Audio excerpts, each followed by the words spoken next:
Going to be competing with the rain. This is just a short announcement to say that we appreciate that you are here on time. We were supposed to start at 2 o'clock, but we do realize that a lot of our people are calling in because of the road restrictions that are now here imposed upon us because of the G20 logistics. So please bear with us. We will begin at 3 o'clock. Thank you very much.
again.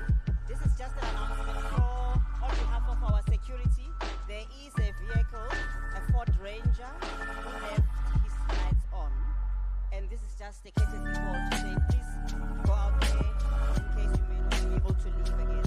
The registration is Lima Whiskey 63 Romeo and X-ray Golf Papa. So it's Lima Whiskey 63 Romeo X-ray Golf Papa.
Good afternoon once again.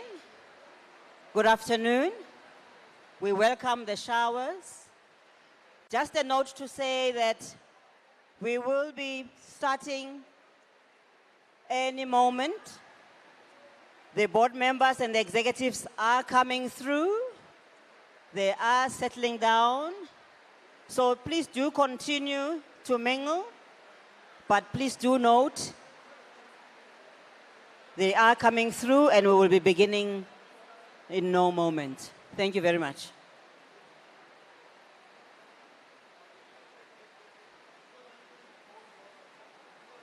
Yeah, this thing.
Good afternoon, esteemed guests. Welcome to the 25th TETA Annual General Meeting. As we gather here today, we mark a significant milestone in TETA's journey, celebrating a quarter century of excellence in skills development and training in the transport sector. The transport sector continues to evolve, driven by technological advancements, changing workforce dynamics, and the imperative of sustainability. Today, we will explore, we will reflect, and we will chart a course for continued excellence and impact. Leading our takeoff for today's agenda will be the TETA Acting Board Chairperson, Mr. Roland Setlaku. Mr. Setlaku will guide us through the AGM agenda, starting with the official opening and welcome, followed by the acknowledgement of our esteemed delegates, adoption of the agenda, and presenting the chairperson's report. Please join me in welcoming Mr. Setlaku on stage to lead the proceedings.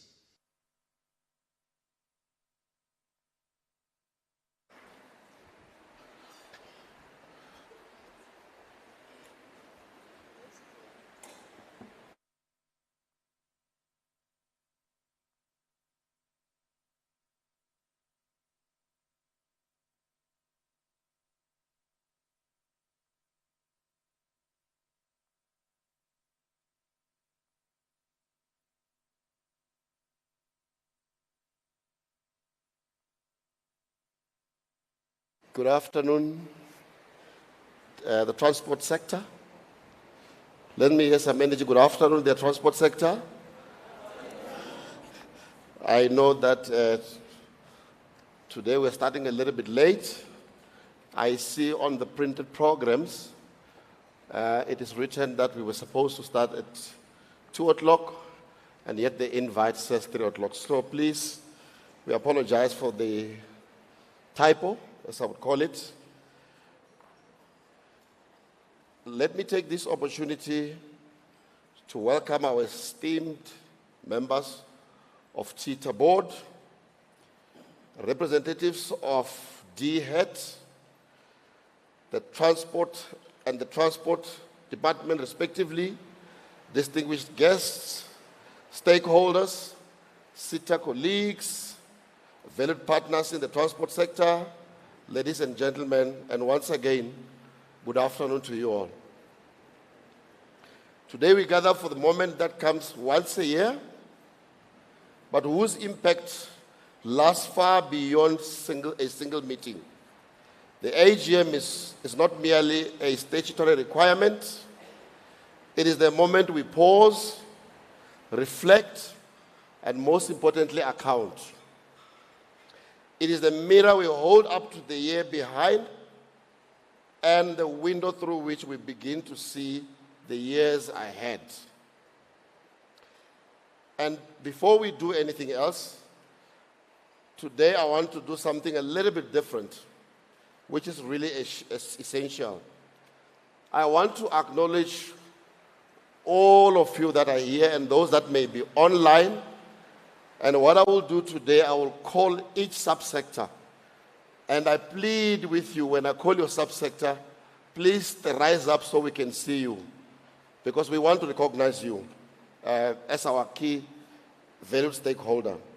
Let me start with the board of TETA, the newly appointed board of TETA, which has effectively started less than 2 months ago, if I'm correct. Board members, please stand up. Let the stakeholders of the transport sector see you. Board members.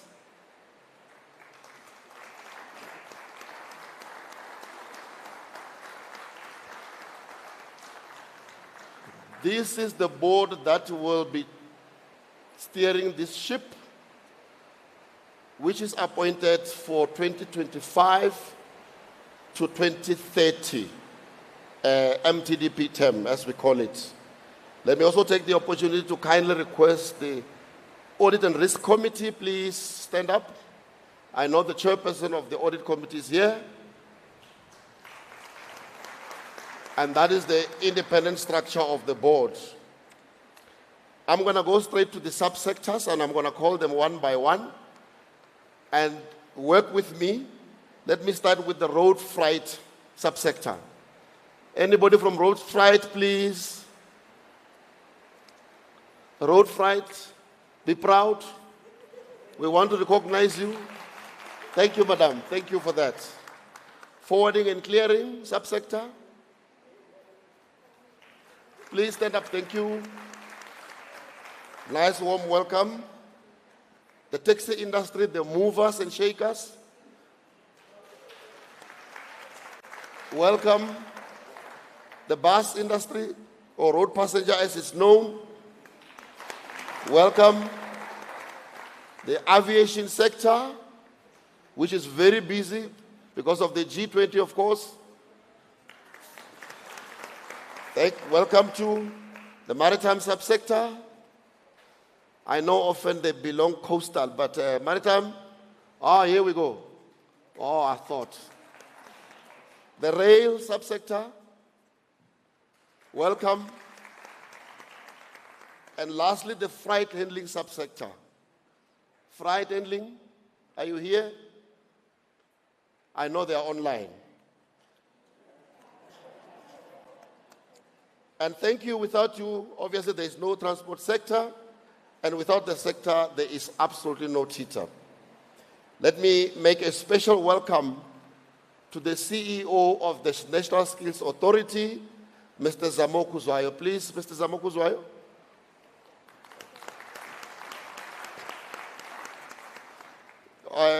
The National Skills Authority is effectively our boss. So when we go a little bit astray, their board calls us into order. So it's important to acknowledge, otherwise we will lose our board membership.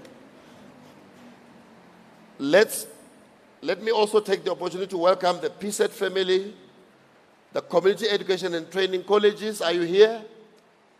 CETs. We value you. TVET colleges, universities or higher education institutions, welcome, and any other community organizations. We obviously cannot forget to mention the SETA CEOs and their representatives. If they are here, please, warm welcome. We also want to welcome our training providers who do a lot of our work on our behalf, the academies and skills partners.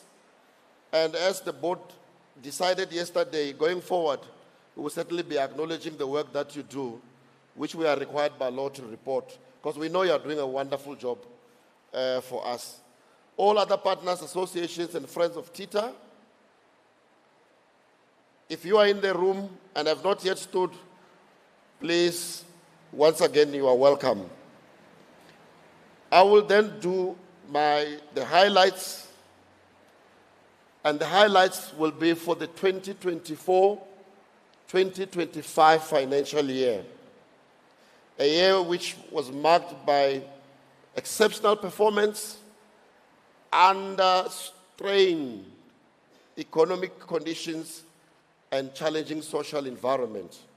This was a year where the sector fluctuated under economic pressure.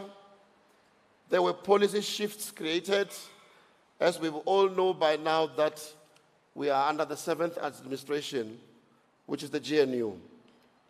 And the demand for skills grew a lot faster than the supply could. Despite these challenges, TETA delivered.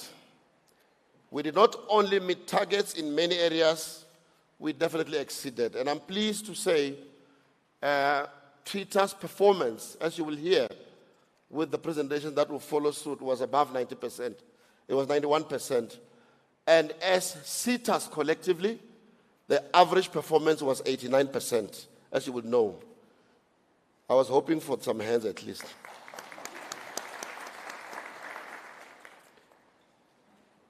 And the key highlights, of course, under the new board includes the strengthening of governance and clean administration, of course, improved grant allocations and disbursements. And we are aware that this year we have started a little bit late. And certainly it's because we were also appointed very late. continuous investment in artisan development, youth empowerment and priority skills, enhanced collaboration with training providers and industry partners, progress in digitization and operational modernization. Of course, we navigated the storm, but we stayed the course. We wobbled at times, but we did not fall. This AGM, ladies and gentlemen, is proof of a sector that refuses to surrender to challenges. We are account today because we worked diligently yesterday. Today marks not only a reflection point, but a launching pad. The next 5 years, as I said, which is 2025, 2030, will define not just TETA's future, but the future of skills in the entire transport sector. The new board made a commitment to 5 strategic priorities. Priority 1 being excellence in governance and accountability. We will reinforce systems that ensure transparency, ethical administration, and clean audits under that priority. Priority 2 being improved stakeholder communication and engagement. You have spoken and we have heard you.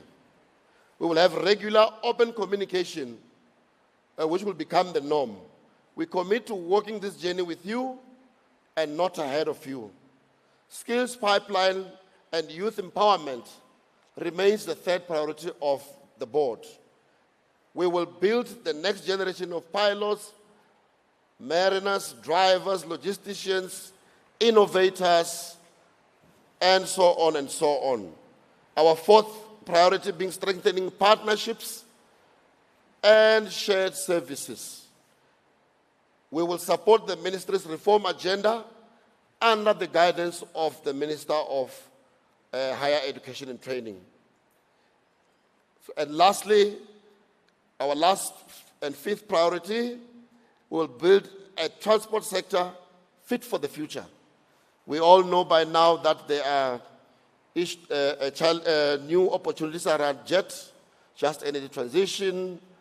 We are entering an era of electrical vehicles, and we have new opportunities under the hydrogen and related industry. I remind you all that the National Development Plan ends soon, and this is a defining moment, a moment to reimagine the next 5 to 20 years. TETA stands ready to create this future with you.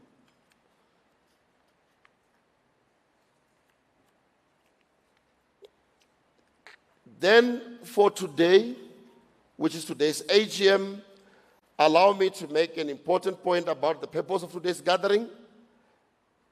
This AGM is certainly not a stakeholder engagement session, as you will all know.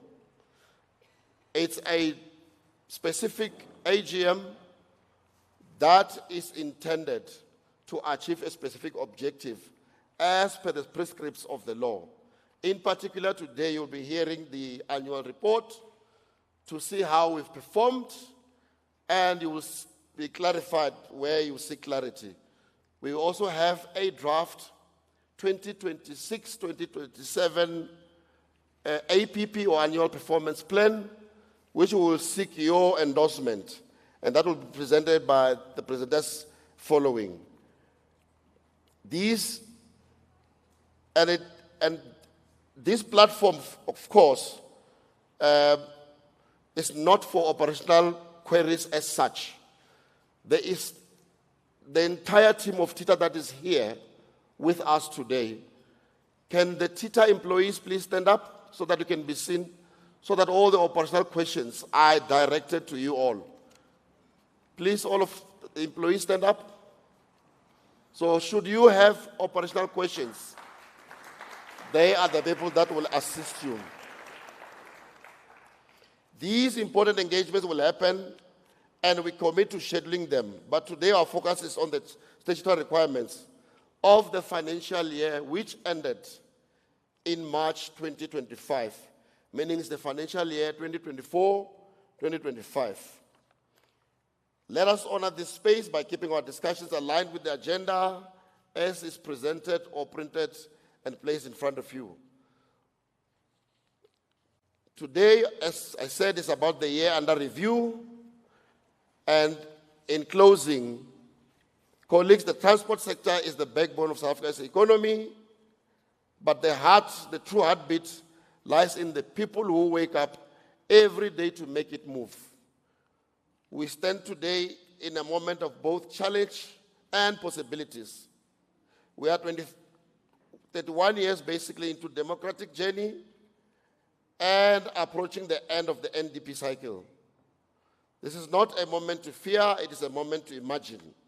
TETA is committed to building a future where skills are abundant, youth are empowered, stakeholders are heard, partnerships are strengthened, and excellence is the norm. I thank you.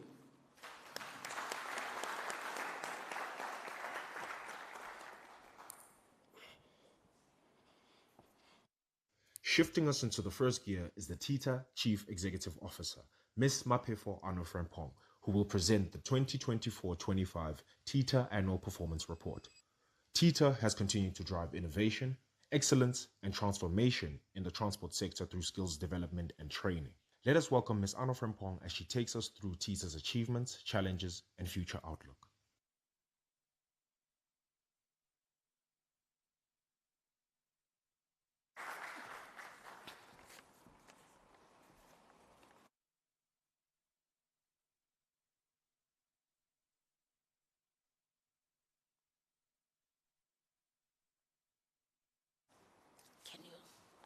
Good afternoon. Is it a very cold afternoon or our energies are low? Good afternoon, ladies and gentlemen. Somebody needs to help me with the height issue here.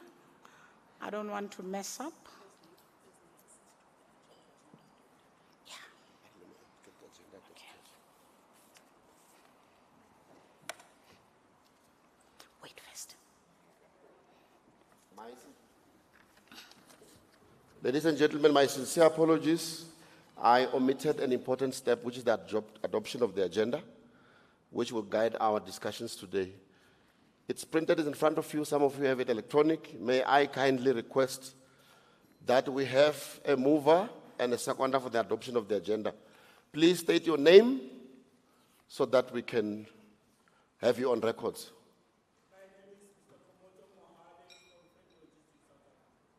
Thank you, Khomotso Mohale.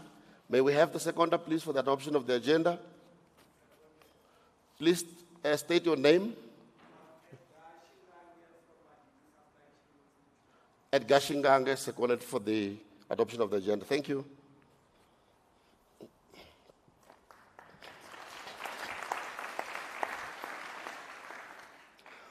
Chairperson, ladies and gentlemen, I appreciate the fact that you came on the day that there's chaos on the roads with regards to G20, and the fact that you took the time to come and hear our report for 2024-2025 financial year. We don't take it lightly. It really shows your commitment to clean governance and accountability of public entities. I'm going to stand on the protocol that was established before me and just go right into my presentation. My presentation has got 4 parts. The first part is to really just give an overview of the TETA, as well as the sector, and we will also then move into the year 2024-2025 to talk about what kind of programs we were implementing in that year together with the industry, and then go into how the performance was per program, and also share with you the completions for some of the learning programs that are monitored by the department as part of the SLA agreement. Coming to the TETA overview, and as the chair has said, we have gone into a new planning phase, And as the year 2024-2025 was coming to an end, we decided to move away from the previous vision. I don't know if people remember that vision. It sounded like a tagline. It was called Driven by Vision. But for the new 5 years, I would like to share with you our new vision. And our vision is really a stretched vision, which wants to place TETA as a global leader in the transport sector, especially when it comes to skills innovation. We also had a mission that was combining a whole range of different priorities, and that mission is to enhance the transport sector skills through partnerships and ensuring that there's sustainable, inclusive economic growth. The core values of the transport sector are reflected on the slide. And as you all know, as our valued stakeholders, we implement national imperatives. And the key drivers of the programs that the TETAs implement are economic development, industry skills needs, and we also look at the priorities that come up at every time. And the key thing really, and the key thread of TETAs in South Africa is to drive transformation. We are aware that prior to 1994, and prior to the establishment of the TETAs in 2000, there were industry training boards that were implementing the Manpower Act, but they were not driving transformation. They were just focusing on a specific occupational category being artisanal development. And when TETAs were established by the Skills Development Act in 2000, we were given a very specific mandate, which is to drive transformation and ensure that the transport sector reflects the different population groups, the different age groups, and also takes into account people from rural provinces as well as urban provinces. So we've got transformational key imperatives that have to do with age, gender, that have to do with class, that have to do with national footprint, ensuring that you don't focus too much on urban areas to the exclusion of the rural areas. And we also have to look after those people that are differently abled and ensure that the transport sector really reflects the South African population group. I just wanted to give a snapshot, especially for those that might not have come before to our AGMs, but to also give you those that are in our sector, how the statistic SA, when it looks at the movement and the growth of the transport sector, how the transport sector looks like currently. I hear a question often, and this question keeps on coming. Why are TETAs focusing on urban areas to the exclusion of rural areas? The reason is simply this. Any skills program that is undertaken by a TETA has to have a workplace component. And the transport sector, as it stands currently, is concentrated in Gauteng, in the Western Cape, and in KZN. But there are other provinces that are starting to take the 4th and the 5th place, being Mpumalanga, and I think even the Limpopo.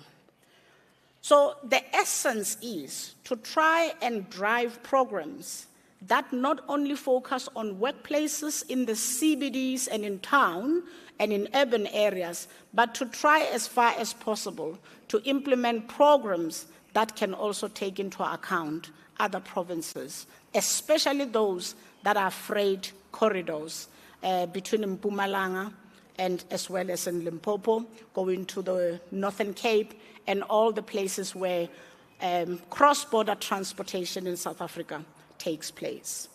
If you look at the transport sector in terms of the highest percentage of employment, it is mainly in the rail sector, followed by the road freight, followed by the road passenger sector. And if we look at the split between elderly people and young people, the transport sector percentage is reflected there. And if you were to look at the different genders, the percentages are speaking for themselves. Clearly, the transport sector still needs a lot of transformation. It doesn't, as yet, reflect the fact that the South African population has got plus minus 50-50. In fact, the statistics are suggesting more women than we have males. And that is why a TETA is established to ensure that people are skilled in order for them to take up positions in the different subsectors and in different occupational categories, not only at lower jobs, but all the way to executive jobs. People that have got disabilities in the sector are not that much. The percentage for all of us, 21 seaters, is to ensure we've got 5%. We're sitting in the transport sector at 1.4. If we look at the employment distribution by province, the highest is in Gauteng, as per the employers in the province, Western Cape and KZN. If we look at where our levy payers are, mainly in Gauteng, Western Cape, KZN, Mpumalanga, Eastern Cape, all the way to Limpopo. What this means, ladies and gentlemen, is if I get asked a question, why don't I see 5% in Limpopo? All I just need to do is to look at my percentages and say, if I could, I would give you 5%. But the reality is the makeup of the sector only gives Limpopo that percentage. Of course, we know with migration, those that are in Gauteng are not necessarily from Gauteng. If we look at how important the transport sector is with regards to its contribution to the South African gross domestic product, you can see we sitting somewhere there in the middle. But we are among the 9 top contributors to the GDP. So as I said, Stats SA regularly does what is called quarterly labor surveys to check the movement of the labor force and to look at how the transport sector is doing. If you look at the transport sector, you can see that it is unfortunately not growing actually. It is at a 0.1%. Obviously, because the transport sector is not growing to the extent that it should, there are some times that we are under, and there are some times that per quarter we move. And it all depends on the movement of goods, and it all depends on the output from manufacturing and other parts of the value chain. This is how we have decided as a TETA from the time of inception to set up the transport TETA in all the provinces. So currently we've got offices in Western Cape, where the Maritime Chamber is. We've got offices in Limpopo, where the Forwarding and Clearing Chamber is. We've got offices in Mpumalanga, where the Road Freight Chamber is. We've got, obviously, our offices in Gauteng, and Gauteng is coordinated by the Skills Development and Learning Program. And then we've got an office in KZN, where our Freight Handling Chamber is. We don't have offices in all the other parts of the provinces. And as an institution that is seeking to really drive collaborations and partnerships, I'm asking the industry, if you've got office spaces in other parts of the provinces where we are not, we can always deploy one person or two in order to serve that sector, that province. I thought I should give you a picture of how we have done as an institution over a period of 5 years, especially when it comes to what we call an audit of predetermined objectives. As you would know, in 2020-2021, TETA had an unqualified audit opinion. 2021-22 financial year, TETA had an unqualified audit opinion, but both of the 2 years, we had material findings with regards to audited performance of all of the projects that we are implementing. From 2022 up until 2024, we were qualified in 2022, we were unqualified in 2023-24, but for the year under review, we were unfortunately qualified. The CFO will present the financials, and you will see how we have performed with regards to our financials. In terms of our overall performance over the 5 years, we have really been above 80%, especially in the year 2020, which was a year that was difficult for everyone. It was a year that COVID hit. It was a year that all of us really we had to adapt to new things. And in that year, we got 82%. In 2021, we got 89%. In 2022, we got 93%. In 2023, we got 91%. And in the year under review, we got a performance of 90%. And underneath each of the performance, we've identified the areas where we have not achieved. Now, when I stand in front of you today, I stand not as the CEO's performance. This is the performance of the industry. This is the performance of our implementing partners. This is in fact, I'm giving you back what you have done collectively with us. So it's just that it comes with the job. I'm the one that has to go and explain your performance, explain why things were not done, and explain why things are the way they are.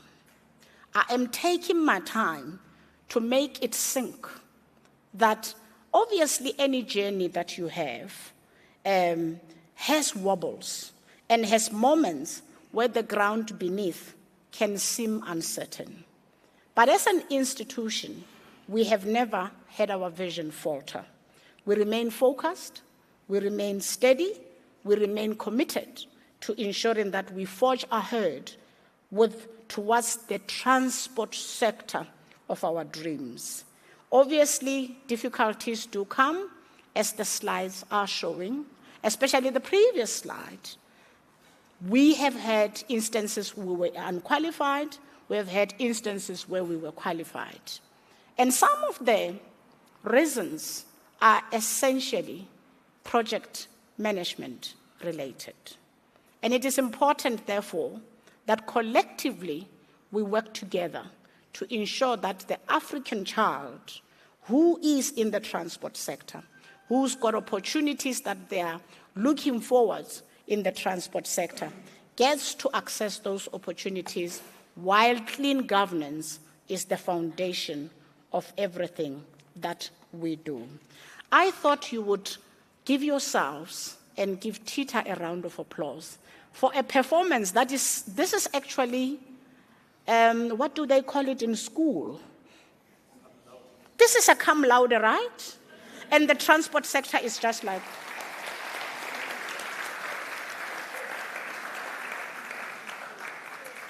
there's a saying by a man called John Cotter who talks about managing change. He says, along the way, take a step and celebrate your achievements. This achievement is worth celebrating. The chair has already said it. In the PSET space, the CETAs are collectively performing at 89%. Your distinction in Dwena.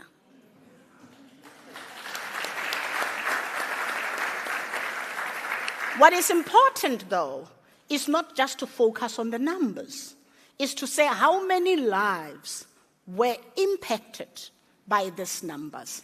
How many families, how many communities were impacted by this?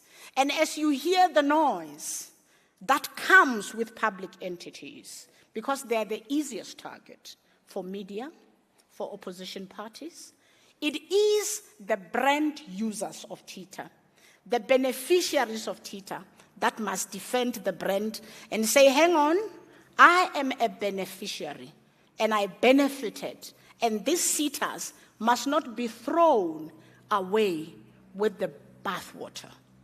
Let's not throw this child that has been brought up from 2000 to 2025 simply because the child is experiencing issues there and there. If we look at the 2020 to 2025 our performance, so we get 5-year targets. How we have performed over the 5 years is reflected on all the slides. The area that remains a percentage that is low is with regards to administration issues, which is our program 1 and outcome 10 of the NSDP. The other area, so the area that we have not really done well is with regards to improving the level of skills in the sector, where we have performed a little bit. In fact, we've performed 100% there, but where we have not really performed well is with regards to unavailability of ICT systems and the fact that we had thought at the beginning of 2020 that we were going to open offices in other provinces, but budgets did not allow us. And the third one was, as an institution, when we got a qualification, we obviously could not achieve 100% as we thought we would. Now let's go to the specific year under review and see how have we performed. You will see on the right-hand side that we would have planned certain things to do, and on the left-hand side is the planned targets, and on the right-hand side is the actual targets. So the programs that were not completely 100% was program 1, and it was program 3, and it was program 4, meaning we did not get 100% in those, as I have said. What are the specific things that we didn't achieve in each of those targets that I've identified? We had set a target to perform on our procurement plan, and we were under. We also had set a target of completion of people that are registered on occupational qualifications. We also had a little bit of a dip there. So we had a target of 30. As you can see, the actual target was 5%. And somebody would say, why? Occupational qualifications were new, and many stakeholders were still struggling with QCTO accreditation. And in the year that is coming, we're starting to see an upward trend of many stakeholders that are registered and have got learners enrolled on occupational qualifications. There's a target that really has been set over the years, which is about people that are doing adult education and training. I don't know who came up with the idea of adult education and training in this modern age. TETA has never been able to achieve that target. Maybe it is because there is no demand for it. Then we've got target for those that would have completed IET, unemployed learners that are doing bursaries, cadetships entered and completed, candidacy programs, as well as unemployed learners that would have completed occupational qualifications, as well as TVET learners that would have been placed in workplace experience program. Then when it comes to program 4, We had targeted to do new occupational qualifications learning materials. We had planned 2, we achieved 1. When it comes to the centers of specialization target, we had planned 2, but we were only able to do 1. This is program 1. I have already highlighted the areas where we had not done well. And program 1 continued. You would see as a sector that we do have stakeholder satisfaction surveys where we check where we can fix and what we can fix, and we have been able to achieve what we had planned with regards to the satisfaction surveys. Our ICT systems for the year, we had a target and we achieved by a certain percentage.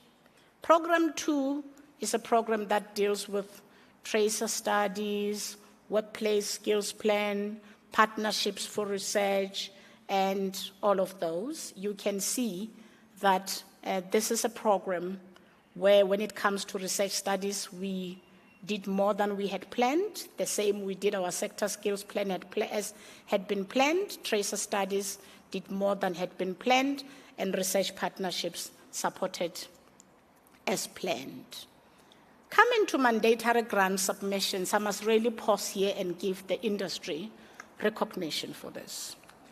We can target, and if you don't attend our submission capacity workshops and make sure that SDFs are capacitated in order for you to submit, you might find that we might not meet. But I must say the transport sector always exceeds the target that we set, and I think we should give you recognition for that.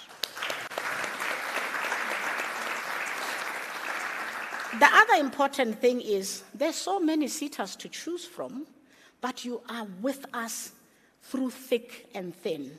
And I totally would like to pass this message on behalf of the board and the team and everyone that we appreciate you not doing levy transfers to the other SETAs.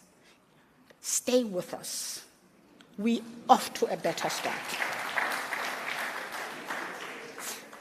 When it comes to the submission and the payments and mandatory grants and discretionary grant support, I must say that in TETA, I've had this several times. I go to different meetings and people tell me TETA staff members are committed. They do workshops, they capacitate us, they go out of their way, and they always ask me to pass the message. Keep on giving me those 360 degrees messages so that we can improve where we need to improve. Program 3. When auditors choose program 3, we all buckle our belt. You know why? Because that's the bulk of our interventions as an institution. And of all the 21 SETAs, I must say, we had targeted much more than the industry average. So when you see our performance, comparing it to our peers, we had the largest and the highest number of indicators. So program 3, we met our targets with regards to skills programs, learnerships, those that are doing occupational qualifications and bursaries. I have already spoken about adult education and training, artisan programs, and even artisan recognition of prior learning programs. This is a program that is a star in the sector. And this is a program where we are building a pipeline of managers and leaders. I have seen quite a few of our IEDP, ILDP programs, including the one for women, if they can rise to their feet, and let's just give them a round of applause.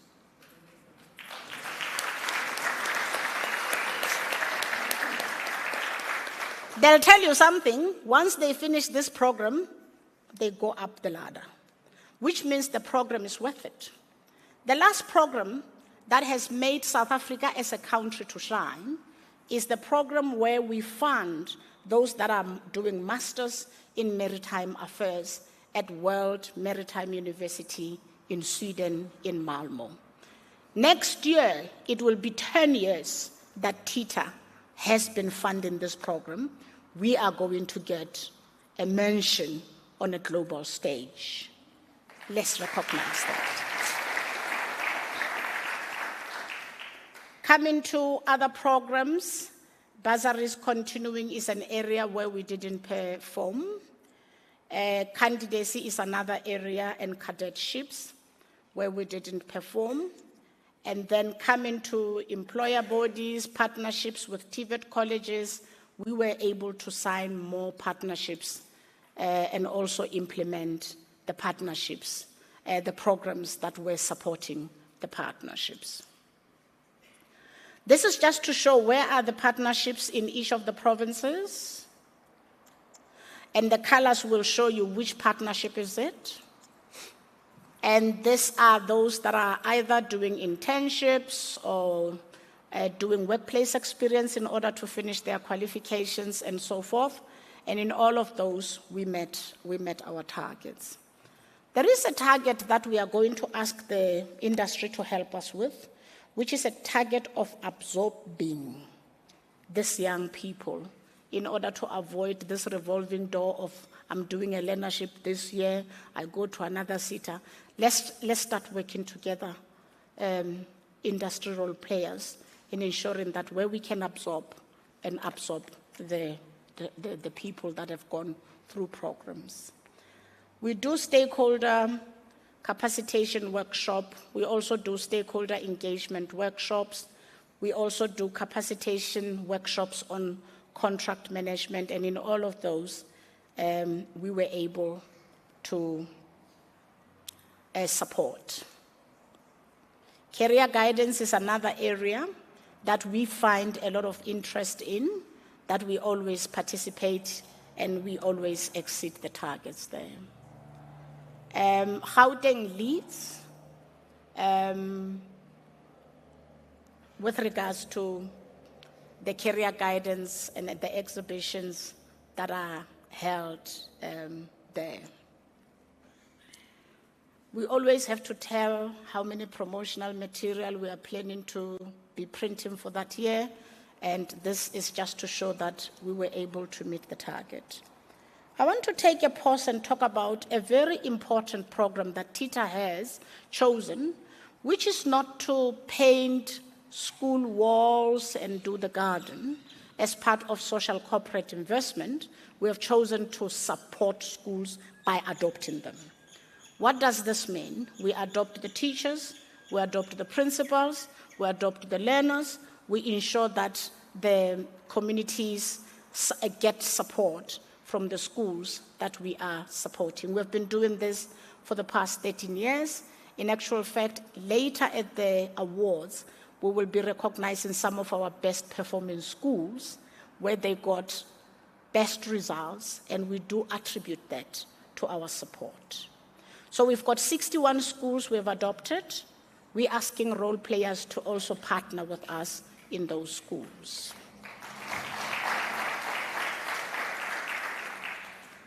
We do media things. The brand has to be visible. If there's one place I don't like currently, it's media. But unfortunately, when an interview comes, I can't say, well, I'm the face of the institution. And when you see us on media, support us, please. Small business support. We support non-levy paying SMMEs, cooperatives, those that are emerging. And in all those, we met our targets. We also have to work with NGOs, unions, do programs in rural areas, and do new venture support. Because we are in the transport sector, there is a target that was imposed upon us by portfolio committee to say, what are you doing with regards to safety? And that includes road safety, rail safety. We haven't really gone strong on the GBV issue in the taxi industry, because that's one part of safety. Our people, when they travel, they have to be safe. We haven't really done a lot in that area, but we've done a lot of road safety awareness and rail safety awareness. And one of the new flagship projects that this board has come up with is that we're going to really ramp up on the safety program and do something amazing with all of you. Program 4 is quality assurance. I must give credit to the TETA quality assurance team. They go out of their way to support the industry. In actual fact, I'm about to start charging QCTO a bill for the work we do, because we do it for them. Let's recognize the TETA ETQA team, led by Sandy Ndlovu.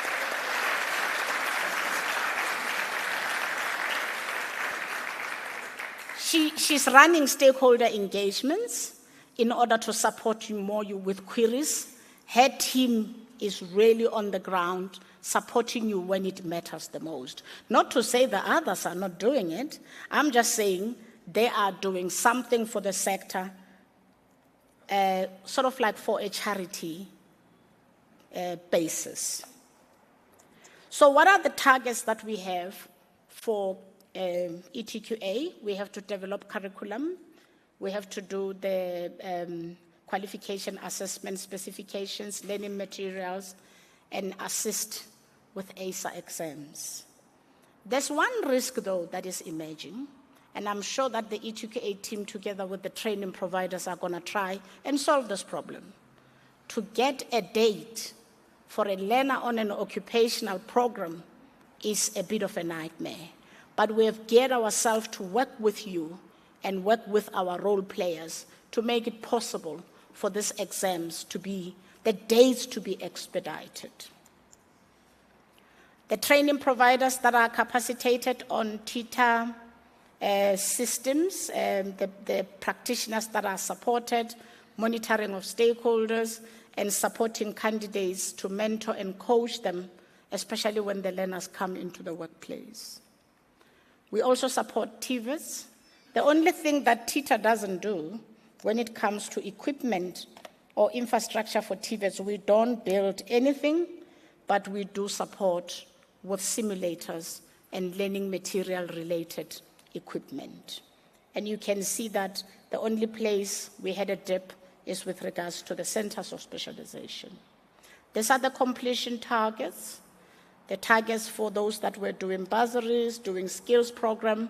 The small problem really was with regards to occupational qualifications. The same with IAT, as I've said before.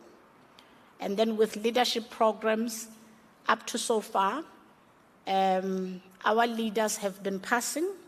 The only program really where the leaders did not complete due to a program called operations management is when they were doing an IEDP program. Unemployed learners' completions are also good. The key thing for us is let them complete and get into the workplace. Unemployed learners that have complete occupationally directed programs, when it comes to occupational qualifications, you can see that it is a 0, as well as for cadetships there. Coming to learners supported through the on-the-job skills and work placement, you can see that all of the targets that we had, we were able to meet. I would like to close as follows and say, your support means a lot to us. And as we look ahead into 2025, 2026, up to 2030, let us remember that our strength as an institution lies not only in our strategies and our systems, but in your support, in your shared spirit, that spirit that never gives up, which makes this journey a journey that is inspiring and a journey that is affirming. We believe that the work that we do is bigger than ourselves, and we believe that the work that we'll do will outlive generations, and it will even outlive us. But it will anchor the future of the transport skills in the sector. We are not yet a global leader in the transport sector when it comes to skills development, but I can safely say we are on a journey there. As we traverse the length and the breadth of the globe and go to the African continent, we recognize that in the African continent, South Africa, Kenya, Ghana, and Ethiopia are the only countries in the AU that have a skills development system. And that skills development system, if we are to drive the Africa Vision 2063 of One Africa, One Vision, TETA has poised itself to be an institution that can go to the African continent, work with other partners in the African continent to support them with regards to setting up a system similar to ours. Similarly, as we take leadership cohorts all over the country and all over the world, we recognize and consistently are humbled by the fact that when we start sharing what a CETA is and what a CETA does, many countries in the world are inspired by this kind of program in South Africa. I would like to really leave you with a challenge and say, while there are things that can be improved, let's not cast the CETAs in a bad light, as it has been over the few months. Secondly, let's recognize that collectively, the CETAs have actually, from 2000 to 2025, have touched the lives and impacted 6 million young people in South Africa. 6 million is not a small number, and it's an investment. I look forward to holding hands with you as it has been over the years. My team looks forward to holding hands with you as it has been over the years, and I'm looking forward to your progressive contributions and remarks and questions when the time for questions comes. Thank you so much.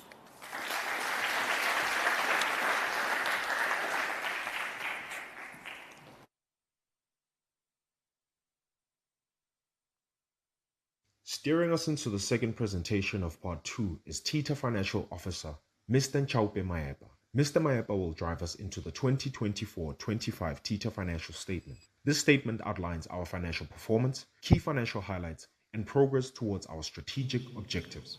It reflects our commitment to prudent financial management and accountability in delivering quality education and training in the transport sector. Ladies and gentlemen, let us give a warm welcome to TETA CFO, Mr. Nchaupe Maepa.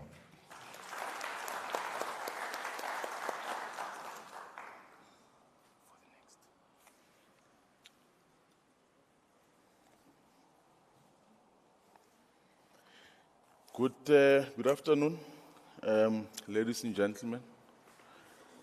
The acting chair of the board and board members, our reps from the Department of Transport and NSA, TETA employees, the independent members of the ARC, and most importantly, our shareholders and partners, greetings once more. I'm going to share the audited financial statements for the year that ended in March 2025, as the CEO has indicated. And I'll also share the audit outcomes for the same financial year, is an audit that stretched us this year.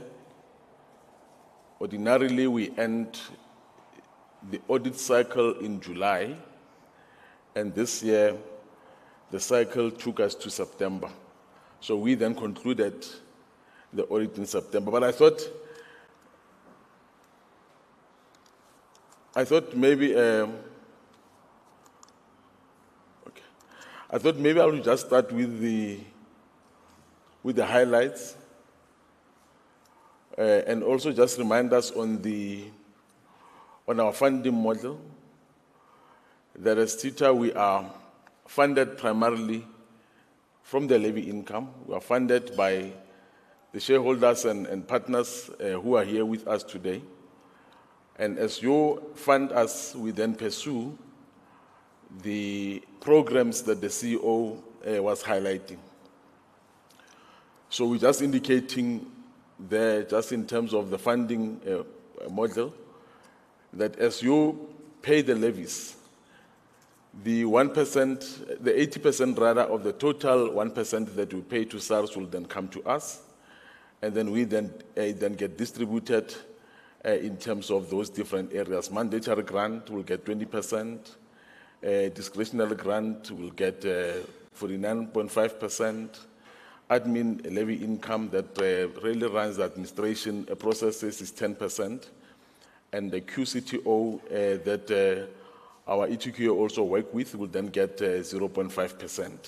So that is basically how we then allocate the funding that we receive in line with the programs that we run, but also make sure that expenditure mainly goes to our pivotal programs. That is 80% of the 49.5%, and the difference then going to non-pivotal programs.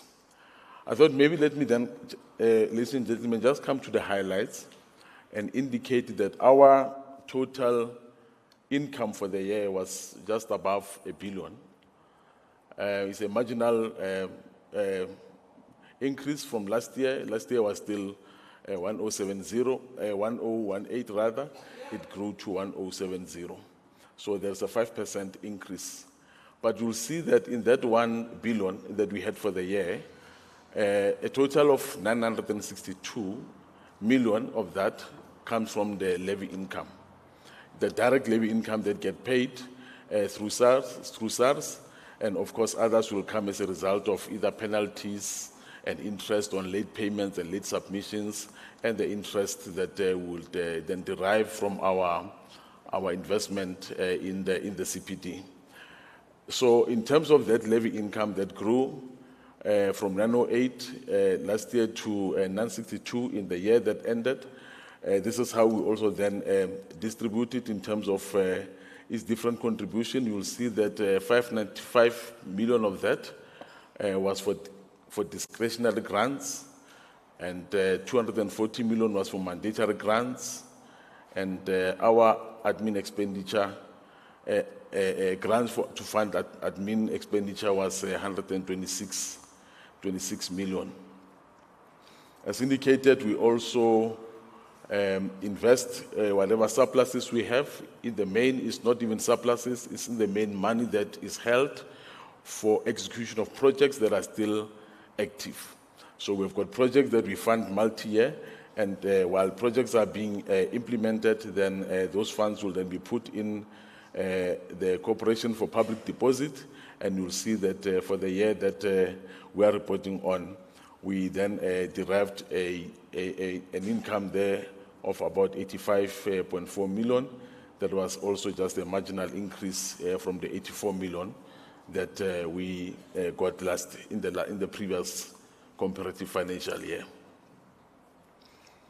And just on the income trends, we also just reflecting the journey for the past 5 years, and you will see that the levy income remains the highest in terms of its contribution, but also see that it was growing marginally over the period, particularly from 22-23. You see that it's growing marginally, In 21-22, obviously coming out of COVID was a bit of a challenge, particularly in 2020-21, but we saw it picking up from 21-22 and then picking up marginally going forward into 24-25.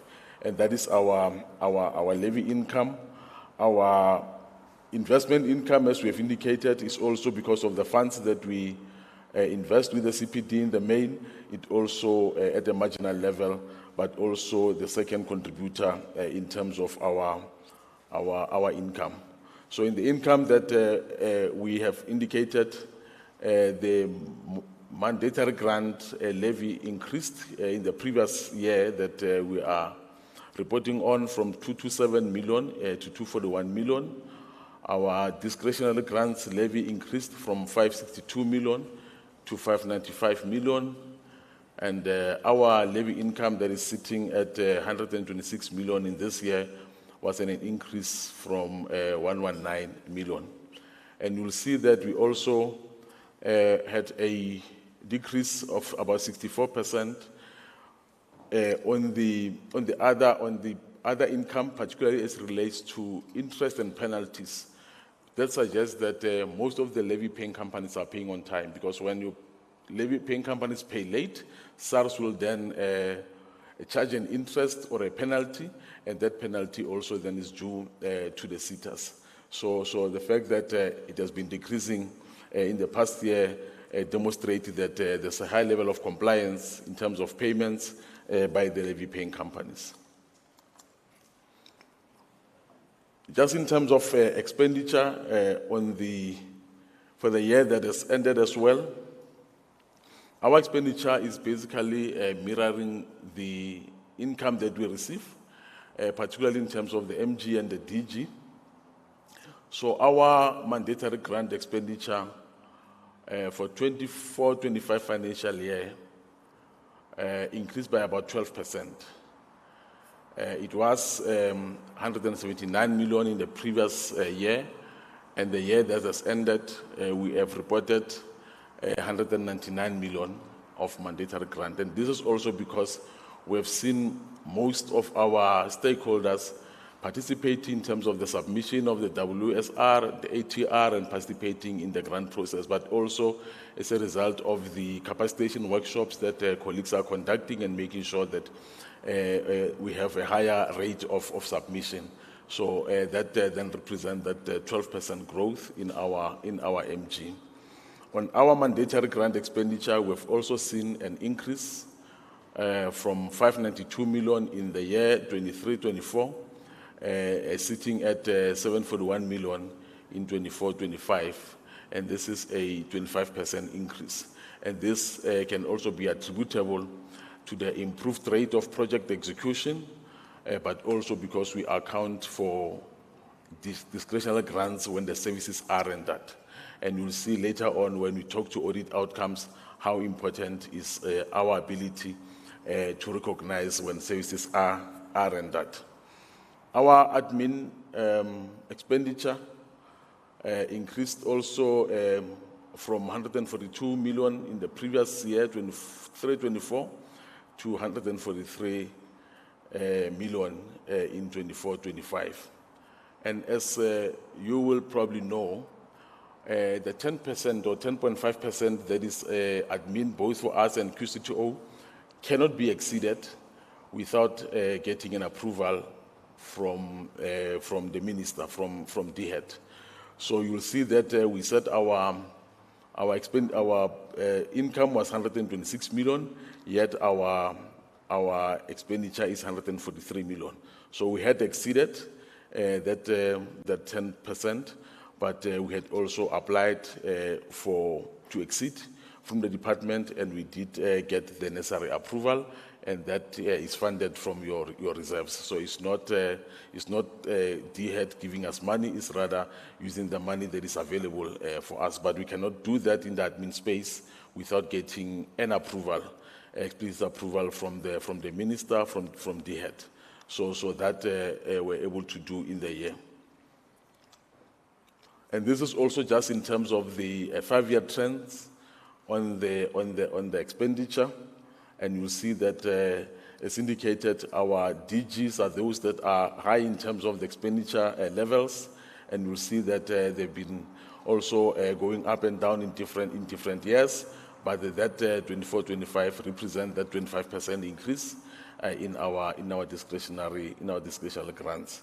And of course, the admin try as much as possible through cost containment and other measures to keep it within the limit, but also making sure that we really apply cost containment measures. And the MG, as indicated, also just based on the submissions and applications and the approval of those who would have complied with the submission requirements for mandatory grants. So just on the other side there, I think it's the same information that I was talking to earlier. So this is how then the financial statements for the year looked like. It's basically the information that I've been sharing. We just wanted to show it in this way so that you then see how it's sitting in our annual report. This is the statement of financial performance, so income statement. That's the summary of that income statement that shows in the main where we have the different line items. And I think one of the things that we must talk to is this other income that is increased from 6.2 million to 15 million in the year that has ended. And that is basically because we had also had a partnership agreement for co-funding with Bank TETA that also came on board, and then that also contributed to other income. I think the information that is below, I've already spoken to it on the other slides, as well as the investment on interest. So this is just the summary of the income statement on the income part, and I think this one is just on the expenditure side. And you'll see that we have there our employee costs that are sitting at 79 million, showing a slight decrease from the 84 million of the previous financial year, obviously also because of the positions that might have been vacant as at the end of the year, but also some of the employee-related costs, to the extent that they are working on projects, they then get allocated to the project cost.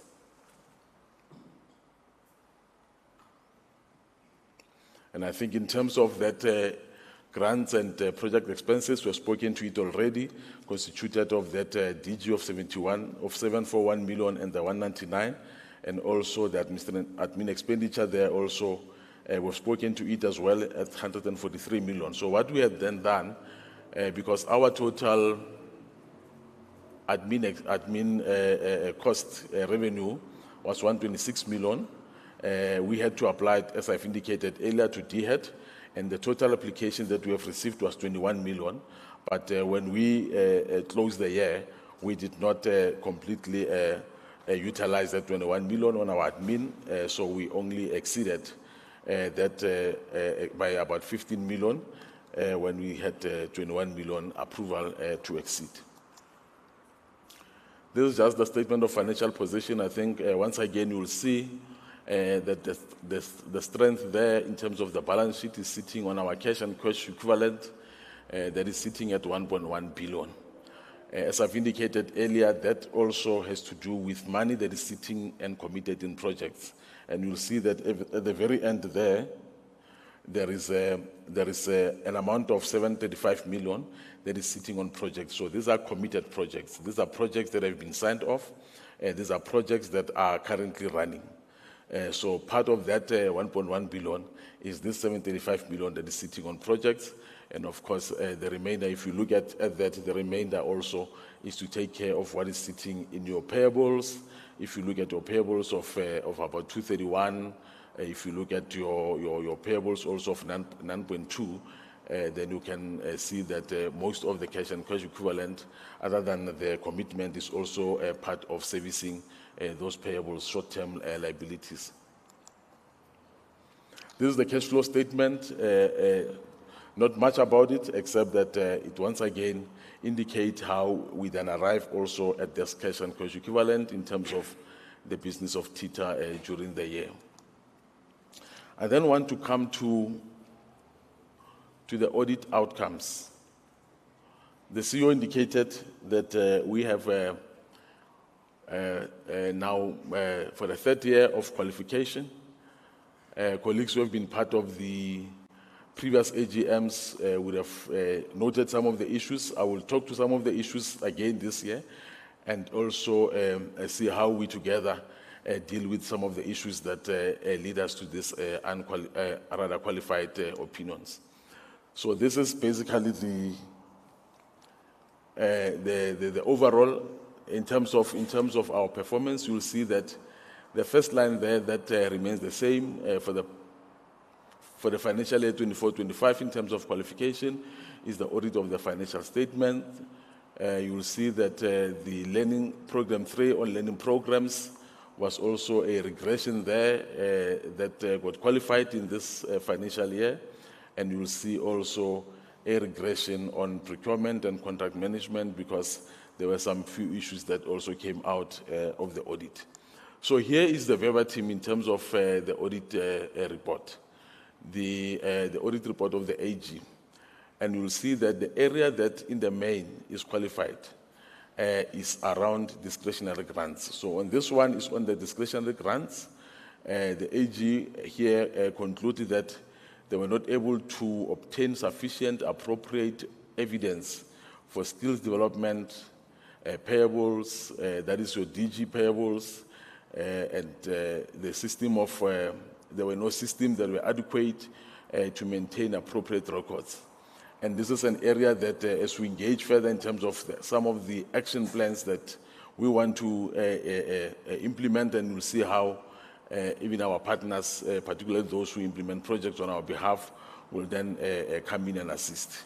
So this is the area of qualification, is all related, payables from non-exchange transactions, what is sitting in the financial statements on the payables, what is sitting on the financials in terms of the even actual expenditure, what is sitting in the financials in terms of the commitments, what is sitting also in terms of the prior year. So the prior year was then also qualified because in the previous financial year, we had issues that we needed to deal with that were qualified, and this year we went out to resolve the issues, but we could not completely resolve those issues. So employer grants and project expenses also is the same in terms of GRAP. And I think here also is that we need to be able to recognize our expenditure when the services are rendered. So when the services are rendered, we must be able to recognize the expenditure. So part of the challenge that we'll talk to as well, and is how we then work with partners in the industry to make sure that we are able to know when the services are rendered. Because there's a difference between when services are rendered and when information is submitted to TETA for payment or for other related matters. So the opinion then is this. Also, the other area of qualification as indicated in that overall was on the supply chain, where there was 2 transactions that were considered irregular expenditure by the AG, and we'll also touch a little bit on that. And on performance information, it was this indicator where it was more about what was reported as achieved vis-a-vis the information that the AG could see, and in their view, they could not obtain sufficient evidence that support the reported achievement. So all these matters in the audit report then relate to the issues that were indicated. One is the material misstatement on the annual performance report, because as they audit and pick up issues that we might have amended, so they will then put this in the audit outcome that talks to those material misstatements. The DG expenditure issues and the irregular expenditure issues will then talk to both the annual financial statements as well as the procurement and contract management. So on the annual financial statements, you'll see that because of the issues around the DG and all of that, it will then say that the financial statements were not prepared in line with PFMA section 55 rather, 1A and B, because there's an expectation in terms of the PFMA that our financials must be submitted for auditing, and they must then go through audit scrutiny, and there should not be issues around it. And also, just in terms of the procurement and contract management, is the issues that I will also touch on later on. So what then we had done, moving from this audit, and you'll recall that last year we also came and we said we are doing a number of things to just make sure that we deal with the audit findings. So we had said maybe let's sit back and reflect and diagnose exactly what is the root cause, particularly on the DG expenditure and related payables. There has been an issue for us for the past 3 years. Let's define practical corrective actions, both in the short term, so that in the year that we are in now, we are able to get out of the audit qualification, but also how do we revamp our service delivery model to make sure that going forward we don't get to a situation where we have this audit qualification. And I'll still talk to them a little bit more in the next slide. And if you look at the kind of issues that we're dealing with, it also then say, maybe we must also ensure that we strengthen our MOAs with our delivery partners, but also look at internally in terms of our own performance management, so that it's strengthened and we are able to ensure that we are able to get everything that we had to do correctly without really having this negative audit findings. So we are saying let's move to our evidence-based reporting. Whatever we get from from our training providers or from our delivery partners, let's make sure that we have got the right evidence that support that. Let's make sure that we are able to track where we are in terms of our action plan as well, the corrective actions that we have put into ourselves.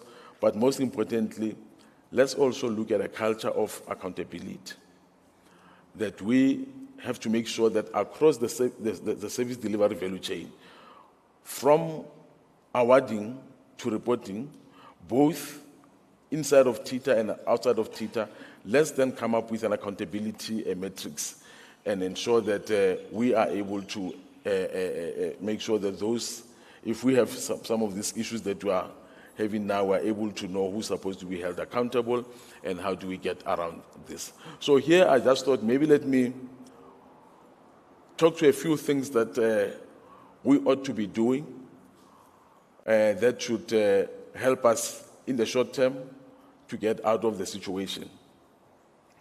There is a detailed action plan that you are working on with the board, but I just highlighted some of the things that also might be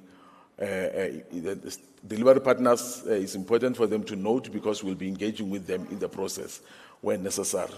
You'll see that just in terms of some of the findings that came through, where the AG says we might have recognized expenditure on some of the DG claims where they did not meet all the deliverables.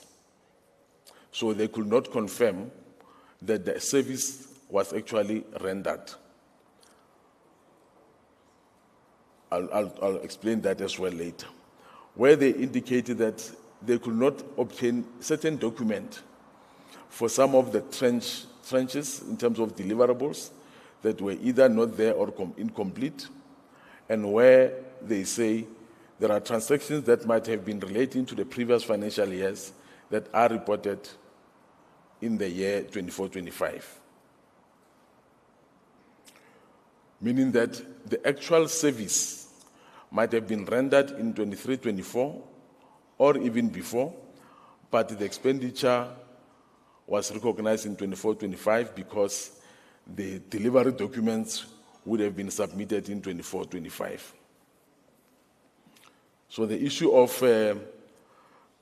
timing of deliverables then becomes important because even for the last one is the same. So we have then decided that we're going to do a data cleansing for all the projects. All the completed projects will be looking at them for data cleansing. We might be coming to some of the stakeholders with regard to certain information that we might need from them if we don't have it in our records. But also because of we need to know when the services are rendered, because sometimes you delay the training partners will delay submission of a claim because they are waiting for one or two variables, but the training has happened. So the training has happened. The stakeholder is still waiting either for SORs or some other variable, and they're not submitting the claim. But we then have to record the expenditure when the training has happened. So training has happened. Claims will come later. Our responsibility in terms of GRAP is to then record the expenditure. So we said one of the things that we'll have to look at is the submission of monthly training reports by the training providers, so that at all time we know what training happened. Because in a situation where we submit financial statements by the end of May for auditing, and somewhere when the auditors are busy in June, you can get a claim with deliverables or training that happened in January or February. So already you are in the back foot, because your deliverable says this training happened in February, yet you only received the claim in June. So already it says that this expenditure belongs to the previous financial year, because our year end is March. So we said we are looking at possibility of engaging with the training providers and saying, perhaps we need to get monthly training reports. I know that we have implementation plans that are developed and agreed with the different project managers, but we want training reports so that as we sit now, we know what training happened in the last month. So we don't have to wait for a submission of a claim, because for the claim, you are still waiting for one deliverable or the other in terms of the contract. But we want to know the training that has happened. So if learners sat in class in October, we want that in November we know that there were learners who were trained, because that is then supposed to be expenditure that we, or at least we accrue for that particular training that has happened. So that is one area that we'll also be engaging with the delivery partners to enforce the submission of training reports so that we know. Because if we do that, we'll be able to know in April for the training that has happened by March. So if there's 100% compliance rate in terms of submission, we'll know. And I think one of the things that we'll probably have to look at is to say where there's no training, we must submit a nil report. So we must submit a report that says nil. Unfortunately, that's where we are. We need to know if training has happened so that we are able to account for it. So if we push 100% submission rate, we are saying submit a nil report. Say in this month, we did not train. Yes, maybe we did not train because there was no planned training, a training plan for that month, but at least our records will then indicate that there was no training that has happened, and therefore there is no expenditure that we need to accrue for. As opposed to thinking that there's no training that has happened, 2 months down the line, a claim comes and says, learners were in class in February, and that creates a problem for us. One of the things that we also are looking at, currently we have implementation plans that in our contracts, most of them is a deliverable for the first tranche, because the first tranche says submit an implementation plan. We're looking at a possibility of saying, let's rather have the implementation plan as part of the contract. So it's an annexure to the contract so that we can enforce it. Because if we then start without an implementation plan, then the implementation plan comes with the first tranche deliverables, then it's not part of the contract, it's not really enforceable. And most of these implementation plans might actually just change from time to time. So we want to just make sure that we also put very stringent measures in terms of our implementation plans, as well as the amendments of the implementation plan. So you will see that as we move forward, our contracts will then say, submit an implementation plan that is an annexure to the contract, so that we then hold each other accountable on that implementation plan.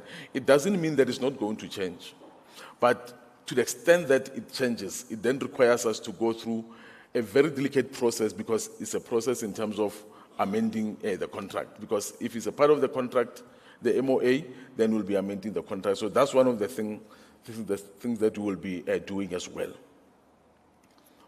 The other thing that we'll be doing with the delivery partners is the surprise project visits. We have noted that the AG, the auditors, when they go to do site visits, they engage with the learners, they engage with the employers, they engage with the training providers, and there's some feedback that will come, some of the information that you might not have had as TETA.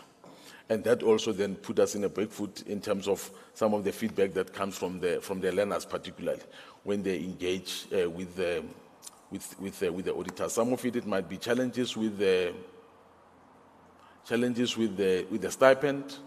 They'll say to the auditors, we are not receiving our stipend. Some of them will be with the relevancy of the program itself. Some of them will say, I'm enrolled for this particular course, but I'm in this particular program, but I've been doing other things. So we'll be looking at surprise visits. In those visits, we'll be interacting with both learners, providers, and the host employers as well. And one of the things is the project management capacity that we'll be enhancing so that we are able to oversee and self-audit and also track a status of all projects, and in the medium term to also make sure that we have got an integrated and interactive project management system that can put everything together. But for now, we are still on more of a manual process, just in terms of following up on the DG implementation plans, submission of monthly reports and all of that, but we'll then communicate once we have started with these processes. But we are just saying to delivery partners, these are some of the things that we'll do to try and deal with the issues that we are confronted with in terms of audit. And of course, the SCM ones, there were two issues, as I've indicated. There's one that had to do with the bid process, where there were errors in terms of the mandatory grants, the mandatory requirements, as well as the administrative requirements in the process that were picked up by one committee and dealt with, but the AG then concluded on that as irregular. And the other one was the system that we are using to register learners, and here we had to deviate because we were confronted with a service provider that did not perform. We had to terminate the contract, but because of legislative pressures, we then had to immediately get another system so that the learners, particularly on the legacy projects, could come and could be then be registered, so that they did not lose out on the registration for those legacy projects. So even in supply chain, we are looking at just making sure that we strengthen our policy environment there, and also strengthen our oversight and governance on all the SCM processes, as well as on all the bids. So this then represents the basis of the qualification in terms of the audit. The key ones that we are dealing with is the DG grants, because it has been with us. We are also making sure that we have got an action plan that talks to the entire environment. And I think with the new board as well, you will see that there's a revamp of the entire process. There are different things that we'll be doing differently going forward, because we are really looking at the entire service delivery model, strengthening it, strengthening governance around it, and also strengthening the execution, so that we know at all times when projects are being implemented, there are proper supporting documentation for those projects that are being implemented. Documentations are submitted on time, and they are recorded on time, so that we don't have this issue of the audit qualification. Just in conclusion, we are firmly committed to a positive audit outcome. We need to make sure that we get out of the current situation and obtain a positive audit outcome. But our approach is also saying that we don't necessarily do it for audit. We want to do it for ourselves. We want to make sure that in our environment, we actually uphold the high standard of good governance, of accountability, and of sound administration. We want to make sure that we are really very strong in terms of our governance principles, our entire internal control process, our operational practices are also strong and sound, so that we are able to make sure that we are impacting, we have an impact in terms of the programs that we run, but also making sure that we are able to sustain compliance. So we don't want to comply for the sake of compliance, but we want qualitative compliance where we are able to improve just in terms of our ability to touch the lives of an African child and make sure that we skill them and place them in the right places. So that is our commitment, and I think that's where my presentation will end. Thank you.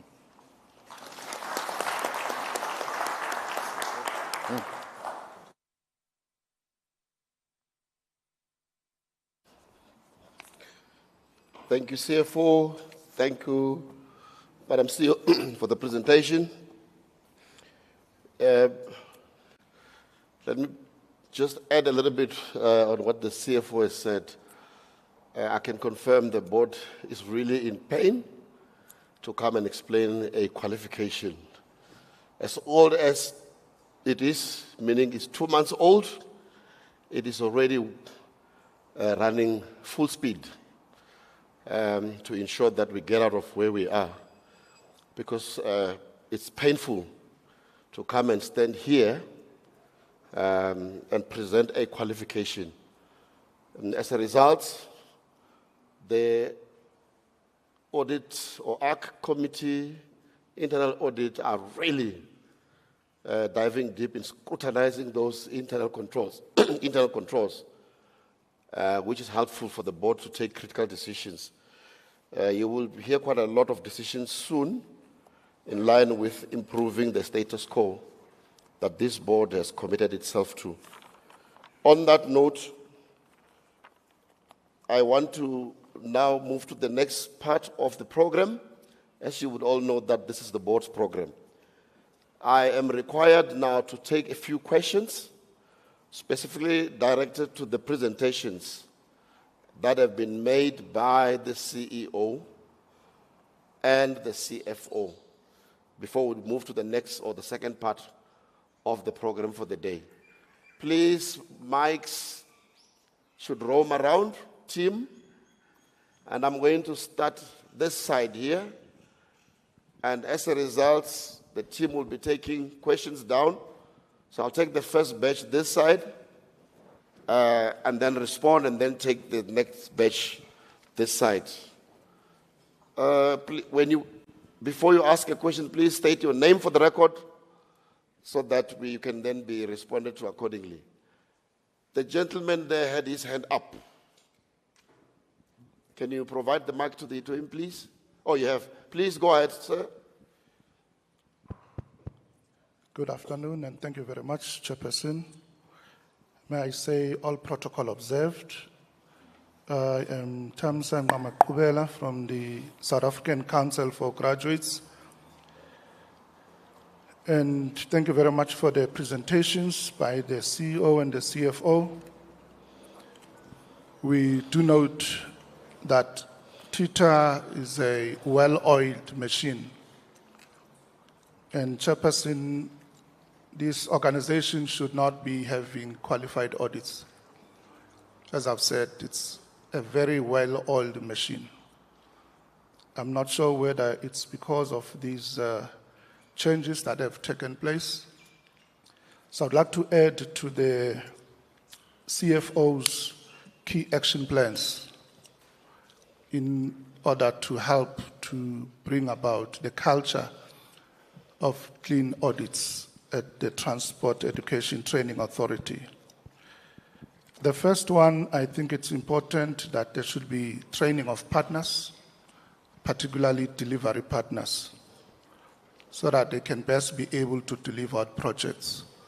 You must remember that TETA operates in an environment that should mirror its communities. So I think that would be one of the key action plans to be added. Secondly, increase the project cost or project administration fees by the delivery partners. It is noted that TETA has applied for an increase beyond 10%, yet delivery partners get way below even the threshold of 7.5%. And I think that CEO is squeezing the delivery partners, squeezing life out of them, can't even function on 7.5%. How much more on less than 7.5%? So I think TETA needs to look into that, because it's really difficult to implement projects when you would have to be in a state as if now we are subsidizing TETA based on the limited budget availability to do that. And remember, TETA gives or retains about 10%, which is payable at the end. That actually means that the service partners run the project for 24 months with no income at all. And I don't think that will be tenable. And lastly, from my side, we would like to move for the adoption of the reports with the inclusion of the matters that we have brought in place, and to say that the surprise visits, these have been carried out anyway, particularly in light of discretionary grants or internships where we are. We appreciate them, we don't mind them, but I think it must be done with the decorum that it requires from the TETA staff, so that we do not get SMSs that ask very generic questions without specificity. So we request that let that be done with respect, because at the end of the day, we are partners and we want to make sure this august organization succeeds. Thank you very much. Thank you, Mr. Tamsagna. There's a gentleman there with a hand up. I'll come to you this side. Let me start there on my left. Be greeted all. My name is Thomas Radebe. I work as a transformational leadership coach, and we work more with the taxi industry. We would like to just get more clarity, a bit of elaboration around the collaborations around the promoting TETA brand, marketing, and working close around those collaborations, because there's media platforms that we involved in, and also coming from the taxi industry space, there's so much transformation that has taken place that the South Africans don't know about. And that is because of the work that TETA is doing. So we would like to get more clarity on how to strike those collaborations that are taking all of us forward. Thank you. Thank you. I don't see any hand this side. I will move this side. Yes, this hand was up. Sir, you will follow, and then yourself. Go ahead. Thank you, Chair. My name is Charles Day. I'm a consultant in the industry. Two questions, please. In terms of a section of the Act which you mentioned, I think Section 14(1) of the Skills Development Act, where the sources of revenue were mentioned, it is also a fact that there's a 10% service fee charged on discretionary grant contracts. And I'd just like to query whether this is permitted in terms of that section of the Act. My second question then goes to the area of transparency. And what I'd like to find out is where a member of the public may gain access to management accounts, accreditation and management decisions, minutes of chamber, committee and board meetings. Where can the public get access to that information in terms of PFMA and in terms of commitment of TETA to transparency. Thank you. Thank you. Yes, please go ahead, sir. Thank you, sir. My name is Matthew Mbonzo from an organization called the South African Asset-Based Cooperative Development Initiative. My question is, from your transformation agenda in the presentation that has been given by the CEO, he mentioned in the snapshot of the transport sector, SMMEs, but I missed the cooperatives in those categories. I'm not quite sure whether they are clubbed within the SMMEs or what, because I believe cooperatives should be specific. When you also look at the 8 chambers of the TETA, you don't get a view that there are cooperatives in that space in anyhow. I only had the support for cooperatives and a little bit of that. I'm not quite sure what it is, but I thought that it is not in the broader transformation agenda of the TETA that needs to happen.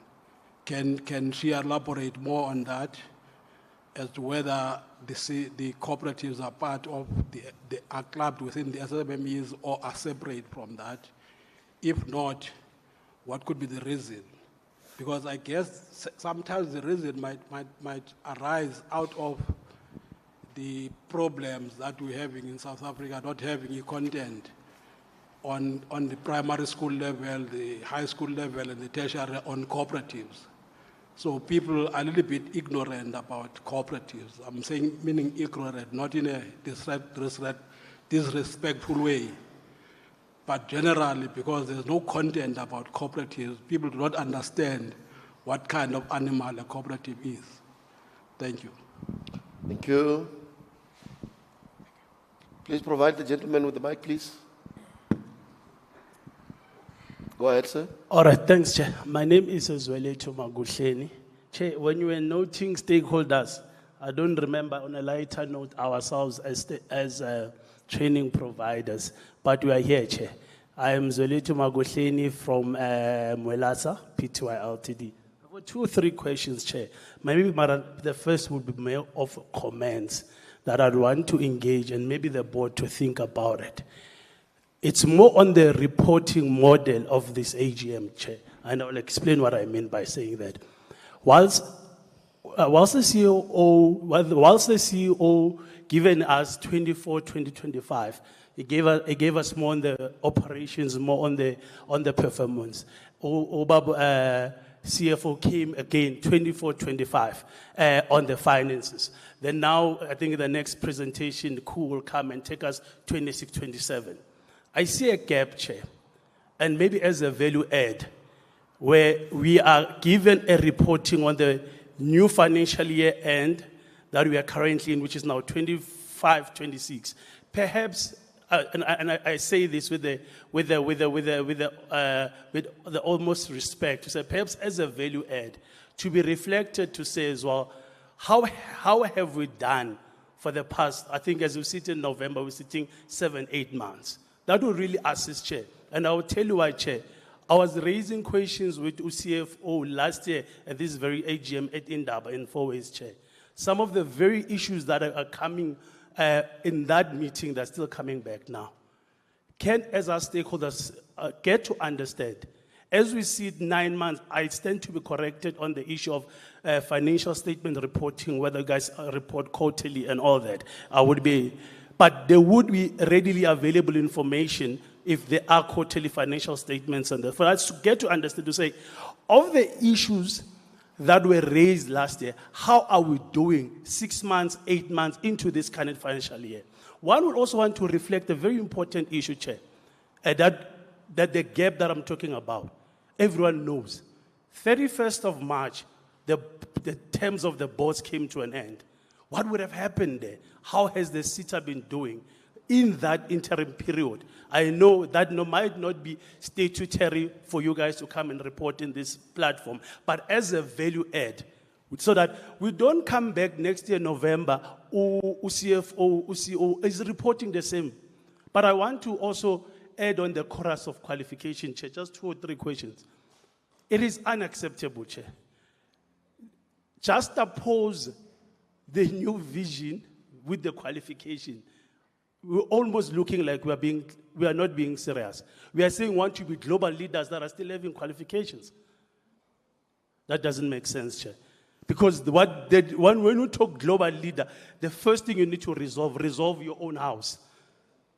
There's a problem in your own house, and you are saying you want to play in the global space, but you're not getting your own house in order. But again, I'm not going to come here and lament, Chair. Even what CFO is proposing because it is more futuristic. These are the action plans, what we are doing. Let him, again, as a value add. There is normally a document that AGSA has called the audit action plan. How are we doing on that audit action plan as well? Because AG would have raised findings in 23-24, would have developed an action plan. 6 months or 8 months into this current year as a value, how are we doing? Because we are going to the end of the 3rd quarter at the end of December. How are we looking on those variables? Because perhaps the issue is that the audit action plan documents are not being taken serious because we'll find other entities now in the last 3 months trying to resolve most of the things. But the last 2 questions, Chair, and I promise. Then there was the issue of rural development, Chair. Once I hear the CEO, and I think she's very eloquent in this, to say most of our skills levy payers are sitting in your urbanized areas, your Gauteng, your KZN, and Western Province. But I want to really engage the new board to also look into rural areas, because your taxi chamber, tell me of a rural area that doesn't have taxis. Tell me of a taxi chamber that wouldn't have, in the road passing, that would not have buses under what we call the scholar transport by the Department of Basic Education. So they exist. Perhaps we should reflect on even not just the levy payers, but because the lack of skills that we are seeing as a country, they are also found in those areas, in your Limpopo, in your Northwest, in your Mpumalanga. I think for now, Chair, those are my 2 issues. Thank you very much. Thank you, stakeholders, for the questions. The team is here, will respond into the questions. CS, you around? I think there's a question that you will have to respond to, which I've also picked up. That is the section 14.1. As for the rest, I will leave between the CEO and the coup. CFO, you might want to go first. Mr. Tamsang was speaking to who was the first person to ask.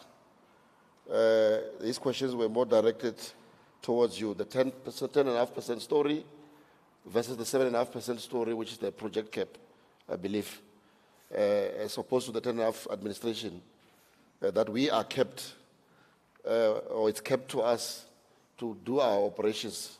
CFO?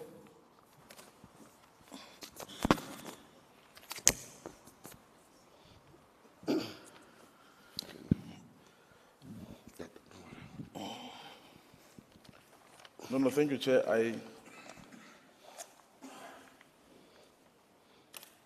Where's this? Oh, thank you, Chair. I think I'm noting them as also some indications, but just on the project, on the 7.5, and I think it's something that we just need to look at. 7.5, we have 10.5. 7.5 is the project cost, so it's a cost that is on the project, is also governed. So when we apply to DHET to increase, to exceed the 10.5, it's not on the project. The grant regulations allows us to ask for increase on the 10.5% of admin cost, but not necessarily on the 7.5%. So I think it's something that we need to be looking at, but at this point, it's still 7.5% that we allocate for the project. Either that 7.5 will be a project that is sitting within us in terms of administration, or that will go to the stakeholder. The other question that I'm not sure if I understood it, Chair, on the section 14.1, section 14.1 of the Skills Development Act, because that section talks to the different streams of revenue that are due to a SETA. That indicates how you fund your operations, whether it's grants, whether you receive money from the National Skills Fund, whether you use the money that you would have invested. So it doesn't talk to any of the charges that people may levy against a particular project. So I don't think I understand the question well, but that section purely talks to the revenue streams that are due, the revenue streams that can fund the operations of a TETA. They don't give any other permission for anybody to charge anybody anything. It's just about what are our revenue streams. Levy income, investment income, or where we have rendered services. So that issue that you are raising in terms of if people are permitted to charge something on the DG is not covered by this section, but it's also not necessarily part of our practices as I understand them. And I think, Chair, we take some of them are comments and input that we take. And I think the issue that is raised by Zoletu as well on the action plans and the way of reporting, I think is something that we might take into account so that we can, because we have quarterly reports that we provide, but also with the action plan, sometimes because of when the AG finalized. I mean, this year, we finalized with the AG in September. So it's just in September, and then on October, we're then dealing with the issues that came out of the audit. So because of the delayed audit with the AG, that's why we are also then working on the action plans, or finalizing the action plans and also implementing at the same time. But I can assure you that with the process that we are running now, we are looking at implementation of those action plans, and we also have the governance committees that are on us just to make sure that we report in terms of where we are with what we needed to do. I think there's a commitment from all in terms of making sure that we get out of the situation with the findings. Thank you, CFO. Madam CEO, perhaps let me just check with the CEO. You can come on stage. Company Secretary, do you have something to add on Section 14? Please come forward before the CEO takes the podium. Yeah, right. So that we cover everything in full.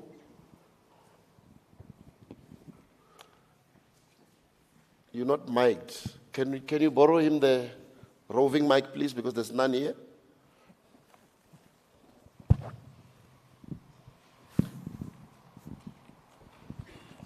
Thank you, Chair. I think the question that has been raised by Mr. Day, the organization has records that are accessible to stakeholders, not even on request, but you would actually find them on a platform. And that includes our annual reports, which include the audited financial statements and the like. And I would like to think that the set of record that you seem to refer to refers to minutes of the committees and the reports of the nature of management accounts. Those are what we call internal reports, reports that are compiled by the CFO for the attention of the management and the accounting authority, for them to be able to exercise oversight on management and ensure that the resources are expended for intended purposes.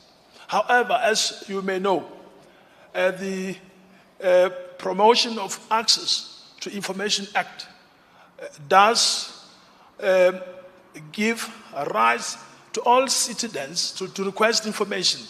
If, for instance, you might want to access our minutes for any reasons, you then have to fill out that prescribed form and pay the specified fee as set out in our payer manual, and then you will be given the record. And certainly, as you would know, the same legislation says the government cannot operate under the shroud of secrecy. So the default position is that our information should be easily accessible to our stakeholders. And certainly, I think we're in a position to engage with your information request as and when you please. Thanks. Thank you. That was Advocate Balale, CEO. Thank you so much, Chair. I would like to respond to a question by Thomas Hadebe. You asked ways in which you can collaborate with us to promote the TETA brand. There are different ways to do it. One of the ways in which you do it, the key thing is to have alignment with the 5 priorities of the TETA strategic plan. If it is something to do with strengthening partnerships, if it is something to do with innovation, if it is something to do with revenue diversification, and if it is anything to do with occupationally directed programs of any kind, you can, at the time that a publicly available funding window is open, look at the criteria that is set out there and apply for it. But there's also ways in which you can leverage on our brand by inviting us if you've got funding from somewhere else and you feel the need for us to share with the broader community what Transport TETA is all about. The mediums that we use to collaborate, which are themes-based, is either to have a direct activation program. The key ones at this time is road safety awareness kind of programs, which are currently going to be something that is going to be done in different subsectors. The second way in which we do activations is to either use print media, radio, community and public, including TV, as well as use social media as something that is commonly available. So the best way to really partner with us and collaborate is to check what our funding window at that time is able to fund, and if in some instances you just want our presence, we will make ourselves available. There was a question about cooperatives. In my slides, there was a specific slide about CBOs and cooperatives, which I had slided together with the rural development performance. So the CETA, like any other CETA, in terms of the National Skills Development Plan, has to implement programs to support cooperatives. For us as the transport sector, the key thing is to look for alignment. Are we going to fund a farming cooperative, or are we going to fund something that is linked to the transport sector? In most of the cases, we fund cooperatives in the taxi industry and many other cooperatives that, to a large extent, would be connected to the transport sector. Are SMEs the same as cooperatives, not according to the way in which the skills development plan is? They are separately treated differently and funded differently. Mr. Zwelithini Makuhleni, you spoke about a potential value add, but as someone that knows finance and accounting, you would know that what we do in an AGM is different to what we do in a stakeholder engagement session. There is absolutely no way we would leave the audited financials and the audited report and the plan of the future and combine that with stakeholder engagement. We do have stakeholder engagements where value add views like you're proposing are taken care of. But this AGM is a statutory thing that is explicitly stated what the agenda should be in the Skills Development Act, as well as the Constitution of the TETA. I do agree with you. There is a need to engage with you and make sure that we take care of stakeholders' value-added inputs. We will be having in the next quarter, as we usually do, in January and March, and this will be widely publicized on our website as well as our social media pages. We will be having stakeholder engagement sessions with this board, and those stakeholder engagement sessions will go into detail with regards to funding frameworks, the way in which we should prioritize things, but also the way in which stakeholders can provide inputs, not only for the 5-year our plan, but also for the NDP, which is coming to an end in 2030, which requires sectors to have a diagnostic dialogue to identify the kind of targets that should be finalized for 2050 NDP. You asked about our rural development model.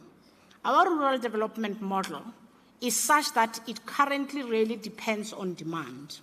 One of the things that is a key enabler for people to get jobs is to get a driver's license. I don't care what program you did. If you don't have a driver's license, you're not going to get the job.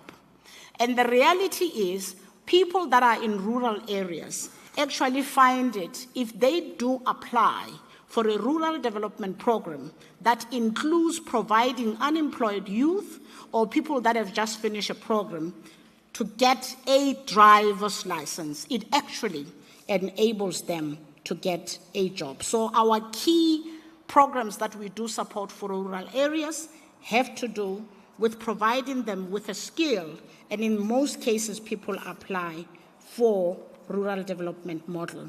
Let me recognize the input of Tamsanga Makubela and recognize your pain. And your pain is because when you actually implement internships, the way the budget is of our previous funding model does not provide you some space to breathe, because you've got to pay for those stipends and not much set aside for your administrative purposes. We are mindful of that, and this board is seized with correcting these things going into the future, while at the same time taking into account the budget at our disposal. Chairperson, I'm trying to see Charles Day's question has been answered by the CS, and I think I would have taken care of the value-add inputs as well as confirm nobody leading an institution would appreciate to lead an institution that is running like a well-oiled machine, but that is just getting outcomes from an audit perspective that do not mirror the work and the vision of that institution. Please be assured, we don't look forward to coming next year to be reporting another qualified audit report, and we are hard at work to correct this and make sure together with you we have clean governance across the spectrum. Thanks, Chair. Thank you, Madam CEO. And on that note, sir, please help this board with this big dream of being a world leader. Help us. You know, we want to be a global leader. Help us. We assure you we are cleaning our house internally, you can be assured.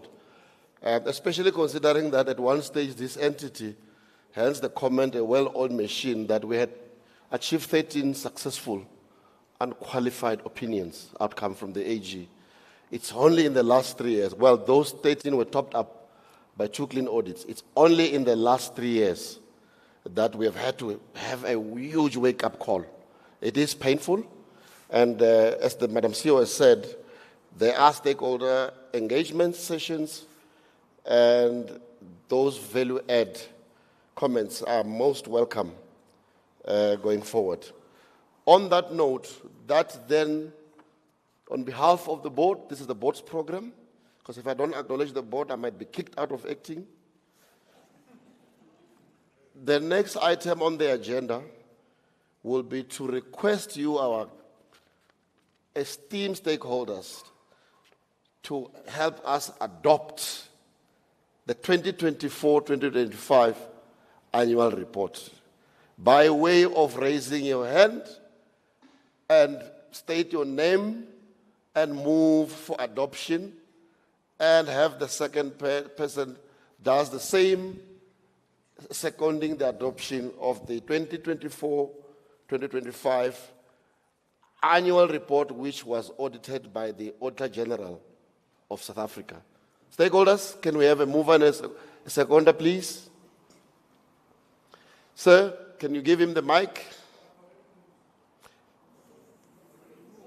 Oh, sorry? Chair, I already moved when I asked my questions. I did hear you, but I wanted us to move after the answering session. Thank you, Mrs. Tamzanga. He has moved. Can we have a seconder, please? There is a hand from the lady here. Sorry, Siboniso? Oh, Sibongile? Oh, Sibongile? Yeah, just repeat with the mic on so that the records are clear. Okay. My name is Bongile Sorobola. I second the move. Thank you, Ms. Bongile. That takes us to the next item on the agenda, and I will go and sit down when it rolls out. As we prepare for landing into the 2026-27 financial year, the TETA Chief Operating Officer, Mr. Famanda Shirenza, will take us through the 2026-27 TETA Draft Annual Performance Plan. This plan outlines our strategic priorities, key deliverables, and performance targets for the upcoming financial year. It reflects our commitment and continuous contributions towards building a capable workforce and TETA's alignment with national development goals and industry needs. Ladies and gentlemen, let's proudly welcome on stage the TETA COO, Mr. Famanda Shirenza.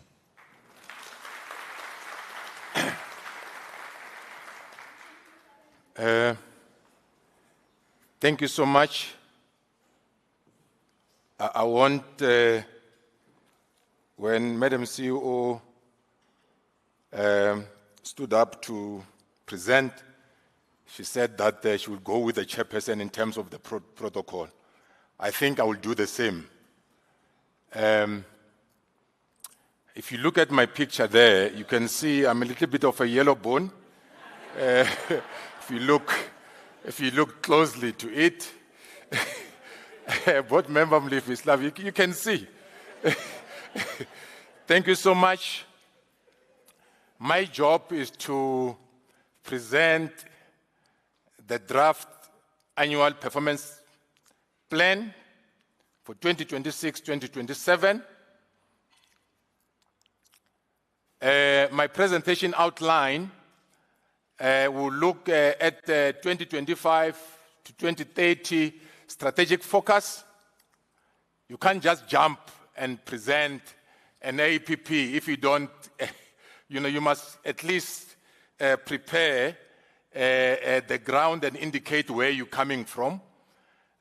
Two, we will look at 2026-2027 draft annual performance plan, budget allocations. I can assure you that the calculations from the CFO has been drilled to me to say that I must not go out of the calculations. And then three, we'll look at the 2026-2027 draft annual performance plan, the interventions. When CEO was reporting, giving our annual performance report, she was looking at some of these things that I would be looking at, and all in terms of the interventions. Number four, I will look at the implementation challenges. I will try to be blunt when it comes to the challenges that we are facing as an institution, just to try for us to get solutions to these challenges. Firstly, 2024-2029 medium-term development plan, alignment to TETA strategy. If you look at when the acting chairperson was giving his opening remarks, he did mention some of the things that we're talking about in terms of when you look at our MTDP, you will understand that government is trying to drive inclusive growth and job creation. Secondly, to reduce poverty and tackle high cost of living, and also to build capable and ethical development state. Why am I saying this? How does TETA strategic priorities support this? One of our strategic priorities, I think our acting chairperson talked to, is organizational excellence. And secondly, one of our strategic priorities is about revenue growth and stability. That's our strategic priority number 3. And when you look at our strategic priority number 5, which is strategic partnerships, you will see that when you look at this framework, first and foremost, TETA is looking at innovation in the transport sector, SMME development, and the strategic partnership that we're talking about. And when we talk about the reduce poverty and tackle high cost of living, we're looking at innovation in the transport sector, revenue growth and stability, SMME development. So I'm trying to link our strategic priorities with that, with our MTDP. So you will see that there is an alignment of what we're talking about. So let's look at the strategic focus versus our NSDP outcomes. If we look at TETA priority number 1, organizational excellency, you look at alignment of the TETA priorities of the NSDP. When you go down, you will understand that we have got outcome 1 and 7 that is under NSDP. 1 and 7. When you go down again, you look at TETA priority number 2, driving innovation in the transport sector. NSDP 1, 2, 3, 4, 7, and 8 outcomes. You will see these outcomes that I'm talking about when we go further. So you will see that as an institution, we try to align our strategic priorities with that of our NSDP outcomes. So let's look at organizational excellence. How do we align with outcome number 1? That talks to identify and increase production of occupations in high demand, encourage and support worker-initiated programs. And when you look at the performance indicators, outputs, WSP ATR submissions, Madam CEO just indicated that we have achieved in terms of our target for WSP and ATR submission. The digital transformation of operations, stakeholder satisfaction surveys, and all that you'll see when I also talk about issues around the admin. When you go further, you will see that when we say driving innovation in the transport sector, that is in line with outcome number 1, that says identify and increase production of occupations in high demand. Outcome number 2, linking education institution and the workplace. CEO just indicated that it is our belief that as our stakeholders, we must open our workplaces for our learners to go and do internship, workplace experience and all that. And outcome number 3, it's about improving the level of skills in the South African workforce. And then outcome number 4, increase access to occupational directed programs. So when you look into that, when we look at the performance indicators and outputs, the research studies qualification development, Madam CEO, when she was presenting, she indicated the work that is done by our HQA in terms of qualification development that is done in collaboration with our stakeholders.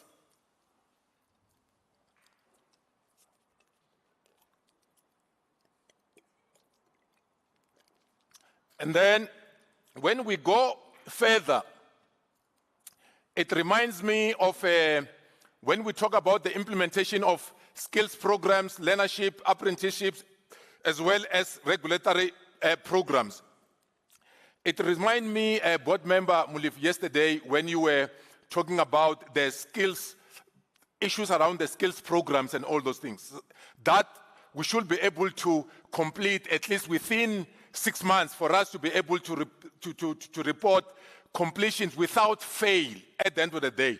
So it is important, our stakeholders, to say that whatever we do, we must make it a point that we support our NSDP outcomes. We don't just do it for the sake of doing it. For us to achieve those outcomes, it means that there is work that we need to do. That's why our interventions must be linked with the outcomes.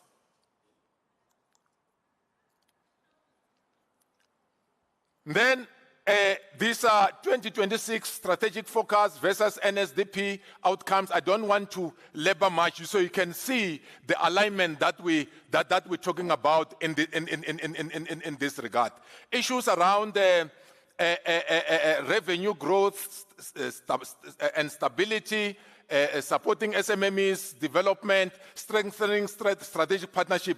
CEO was indicating here, without partnerships with our stakeholders, we cannot achieve anything as an institution. Partnerships are key. And this board, SMME is a priority, SMME development, it's a priority of our board. So that for us, it is very important. So you can see the alignment, how we align with the NSDP outcome.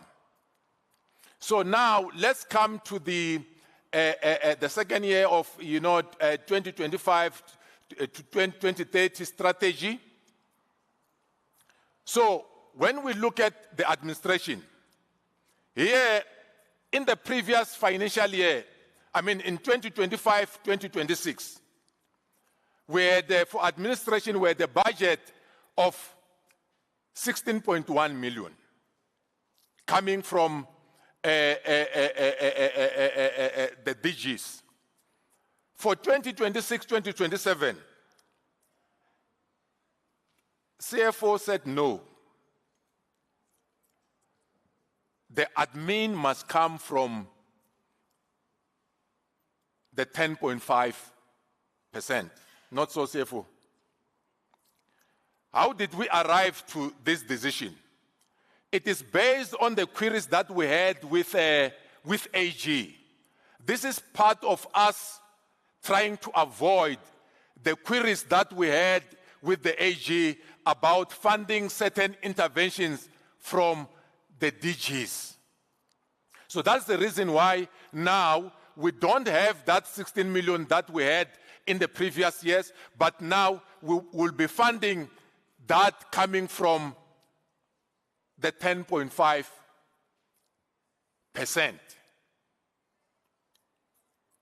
If I have to mention, this also deals with the funding of our IT and all that, the issues around when we do stakeholder surveys and all that, just to check if people are happy with certain things. So those things now won't be coming from the DG, it will come from the 10.5%. So that is the change there. So don't be afraid about that rate. It's something that we should be able to manage going forward. And then when it comes to skills planning and research, in 2025-2026, our budget was sitting at 9.6 million. Now we are sitting at 15.1 million, which is an increase of if you look at that 57%, then why is that? The new venture creation funding moved from program 3 to program 2 to align with the SLA objective, hence the increase in budget. If you look at the issue around program 3, that's when Madam CEO said most of our interventions are sitting at program 3. So our understanding is that it is also looking at the queries that we had coming from the auditors at the same time with regard to how we do our research, but it is also important for us to be guided by the SLA. We exist because of DHET. We exist because we need to implement the service level agreement with our shareholder, with the DHET. So if we don't do that, then we won't be, implementing what we exist to implement. Then when it comes to learning programs and projects, we see an increase there. We were sitting at 2025, 2026. In 2025, 2026, we're sitting at 724 million. Now we have gone up to 780 million. The increased budget on strategic partnership as well as increase in leadership development program to address priority 3 of the MTDP. So you can understand that when we're saying that we are aligning with the MTDP, it's not just a talk shop. It is supported by the budget that we have put in place for us to be able to achieve that. I must also indicate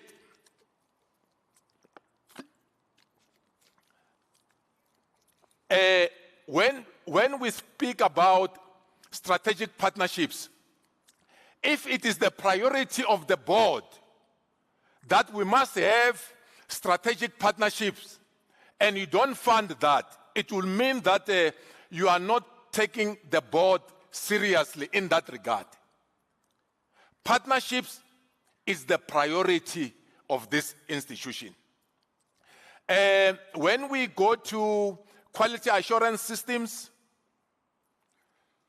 2025, 2026, we were sitting at about 50 million rands. We are now sitting at 59 million rands, which is the 18% increase.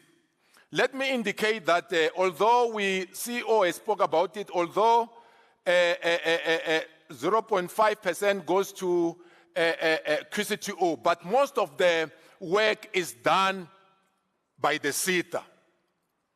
So when you look at that, you will understand that as an institution, it is also our responsibility to make it a point that we support our sister entity.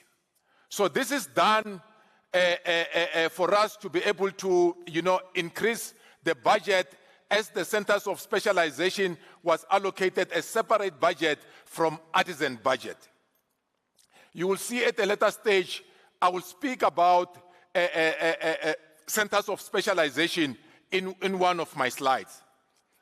So you will see that in total, in 2025 and 2026 financial year, we were sitting at 805 million, and now we are sitting at 855 million, and an increase of the 6% compared to 2025 to 2026.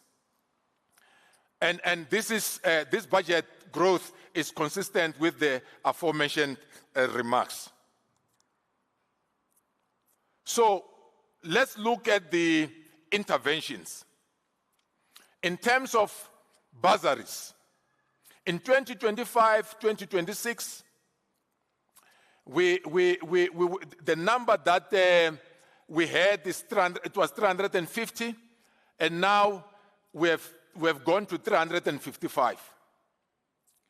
And when you look at it, you must think that, you know what, you only increase by 5 and all that. So the targets increase due to growing demand for higher education, institution bursaries, and when you look at skills programs, there is no movement there. We're sitting at 900 and we're still sitting at 900. And when we look at the 2025-2026, IET, we're looking at 300. CEO was talking about IET to say why this target? Where do we get this target? I will be the first person to ask her to say, how did we end there, Madam CEO, in terms of the target and all, because you have signed off on this target. But to mention, to say that we have 2026, 2027, we have moved from 300 to 50. IET degrees to take care of SLA requirement on IET for unemployed learners at CET colleges. The target of 50 only relates to employed learners. So you will understand that there was no appetite for IET, so we were not meeting our target. So you will understand where we're coming from as an institution. In terms of apprenticeship, 2025, 2026, we're sitting at 270, and for this, for 2026, 2027, we're sitting at 350. Board member Viwe, in our conversation yesterday, we were talking about 305, if you remember that during our board meeting. So apprenticeship increased as a result of addressing SLA requirement and responding to the decade of artisan priority. You will agree with me that as we talk SMMEs, an artisan, one who is a plumber, it's easy for that plumber to have an SMME, and when you have a call out and all that for people to do, an electrician and all that, it will be very easy. That person can employ 1 or 2 people and all that. So in terms of employment creation, this is the way to go. If you can say that my electricity is tripping around this area where we are, somebody for call up, they can tell you that they want 1,200 rand. So if for us to support artisans, because these people, they can create their own jobs and employ other people and all that. So we have moved to 350. RPL and ARPL, the target 2025-2026 was 100. We're still sitting at 100. And I'm reminded to say that as an institution, we're not meeting our target when it comes to the 2. Particularly when you look at the artisan RPL and all that, we're not meeting our target. So it's remaining there because there are some of the people who can benefit coming from our employers and all those things. Those who have got with experience and all that, who can be guided. It is true, board member Mliff, that sometimes with the right mentorship and all this, these people can simply pass their trade test. So it is important not to throw this target away. And then when it comes to leadership development program, we in 2025, 2026, we're sitting at 65, and now for 2026, 2027, the target is 80. The target has grown as a result of stakeholder demand and TETA's dedication to enhance strategic leadership and cooperative governance. This includes a plan to include candidates from PSET entities and government. Instead of us now, we will be including people from government to also benefit in this. CEO has indicated that we have people who went through these programs. Most of them, some of them are CFO, they became executive and all that. And I had the privilege one day to visit one of our stakeholders. And when CEO was speaking about absorption, I met with the managing director. I won't mention the name of the company on the basis that it might look that we favor others than others. But the fact of the matter is that managing director indicated that the artisans that are trained there, we absorb, and we have seen the absorption, even with regard to internship and all, they've been absorbing. But that was it was the work of some of the people who have been trained in this program. There are 2 people that have been trained in that particular institution who were part and parcel of this leadership development program. Because the big question that was asked by the CEO in one of their graduation is to say that now that we have invested in you, what are you going to do to make it a point that those who are vulnerable benefit the same way that you have benefited? And I think that they are doing a good work in that regard. So now let's come to the learnerships. In 2025-2026, the learnership was sitting at 1,200, and now we have moved to 1,700.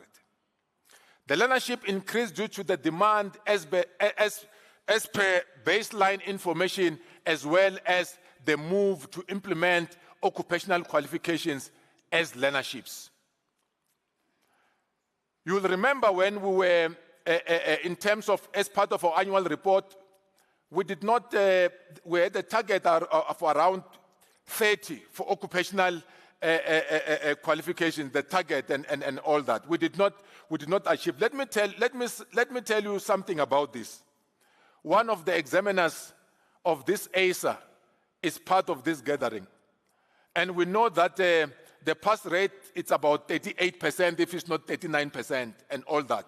But we hope and believe very strongly that as we start this journey, that pass rate will improve.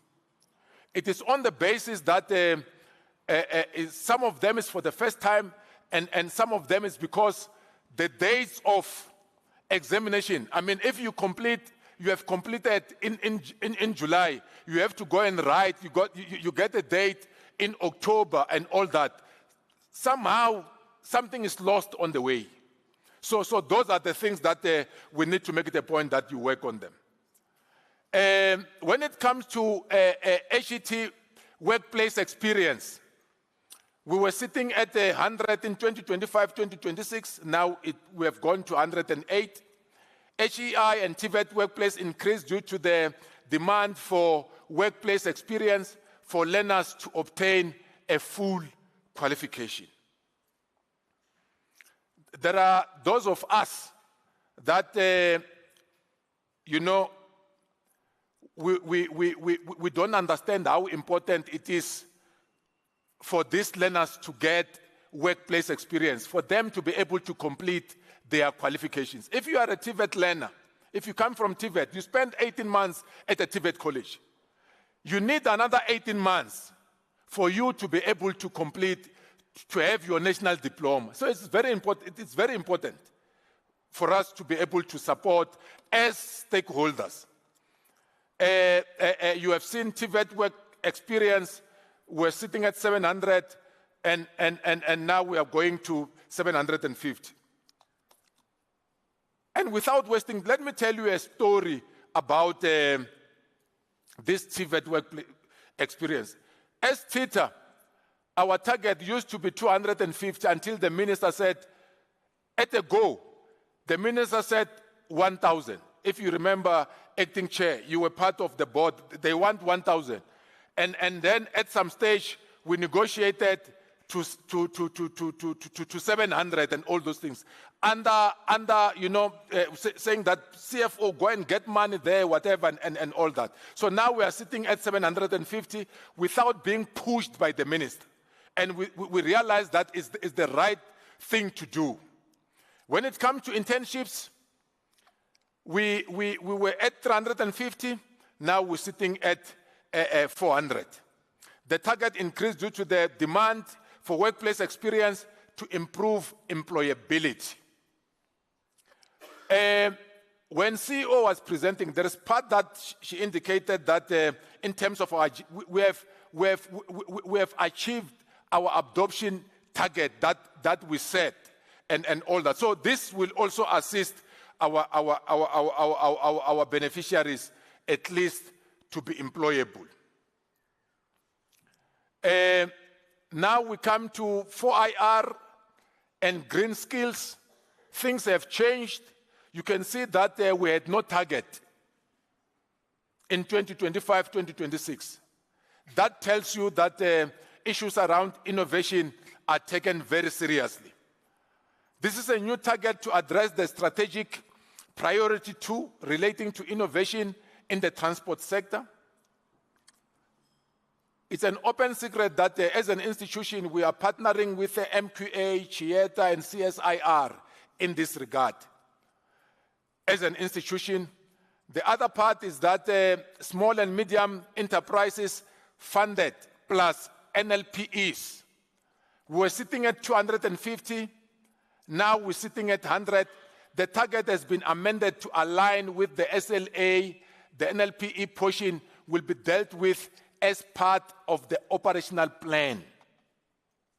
Which means we are not saying that in our operational plan, we will try and cater for another number and whatever and all those things. It does not mean that we just increase and we're not doing anything about it. We have got an operational plan where we can package a target outside the target that we are talking about now. And you'll see as we go forward. Then when we look at the work readiness, NGOs, rural development, cooperatives, career exhibitions, there are no changes in that regard. So I won't dwell much into that. I will only look at the interventions where learners absorbed in the employment. In 2025, 2026, our target was 100. And now for 2026, 2027, we're targeting 110. Target increase as a result of baseline information coming from the maritime subsector. A lot of learners who underwent regulatory programs are absorbed, which is great news also for the economy of this country. The new venture creation, we're sitting at 50. Now the target has moved to 60. Target increase to cater for the demand and to address strategic priority 5 on SMMEs. You will see that SMMEs cut across. When we look at the other one, the TVET lecturers exposed to industry, our target for 2025, 2026, it was 50. This is very critical, our stakeholders. It is important that we do have TVET colleges that are based in rural areas and all that. You won't believe that as an institution, I still remember even taking learners from KZN for them to see the airport for the first time, to enter inside the airport for the first time. And you can't be teaching about aviation and you have never been inside the plane. And to understand, to interact with powers that be in that industry, for you to be able to actualize what you visualize, to say that, oh, this is what is happening and all that. So we are busy trying to expose our TVET legs so that they understand, because we can't talk innovation when you don't expose our lecturers in the innovation that you are talking about. So when it comes to learners on occupational qualification, for 2026-2027 draft annual performance plan. The target has been incorporated with learnerships. This is to encourage implementation of occupational learnership. You will see that previously, when I spoke with learnerships, I indicated that that occupational qualification is included there, if you remember. So when it comes to learners on regulatory training, the increase is, by 100. We're sitting at 200. When strategic partnerships, we move from 22 to 24. Partnerships in the APP have been separated in line with the SLA. Research partnerships were moved from program 2 to program 3, hence the increase in the numbers for this intervention. Let me just indicate, because when we're talking about the audit, when AG came, they spoke about misalignment between our APP and our SLA. In a way, we're trying to make it a point that our APP and SLA, it's aligned.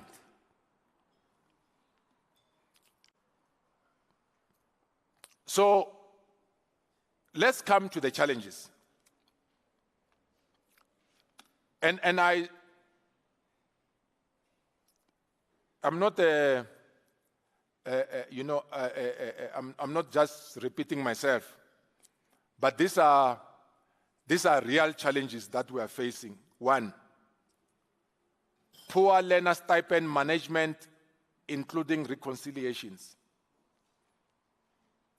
Our stakeholder, the fact of the matter is that when contracts are issued and with a component of stipend there, you find that we still have service providers who don't pay stipends accordingly. Some learners are not being paid what is due to them.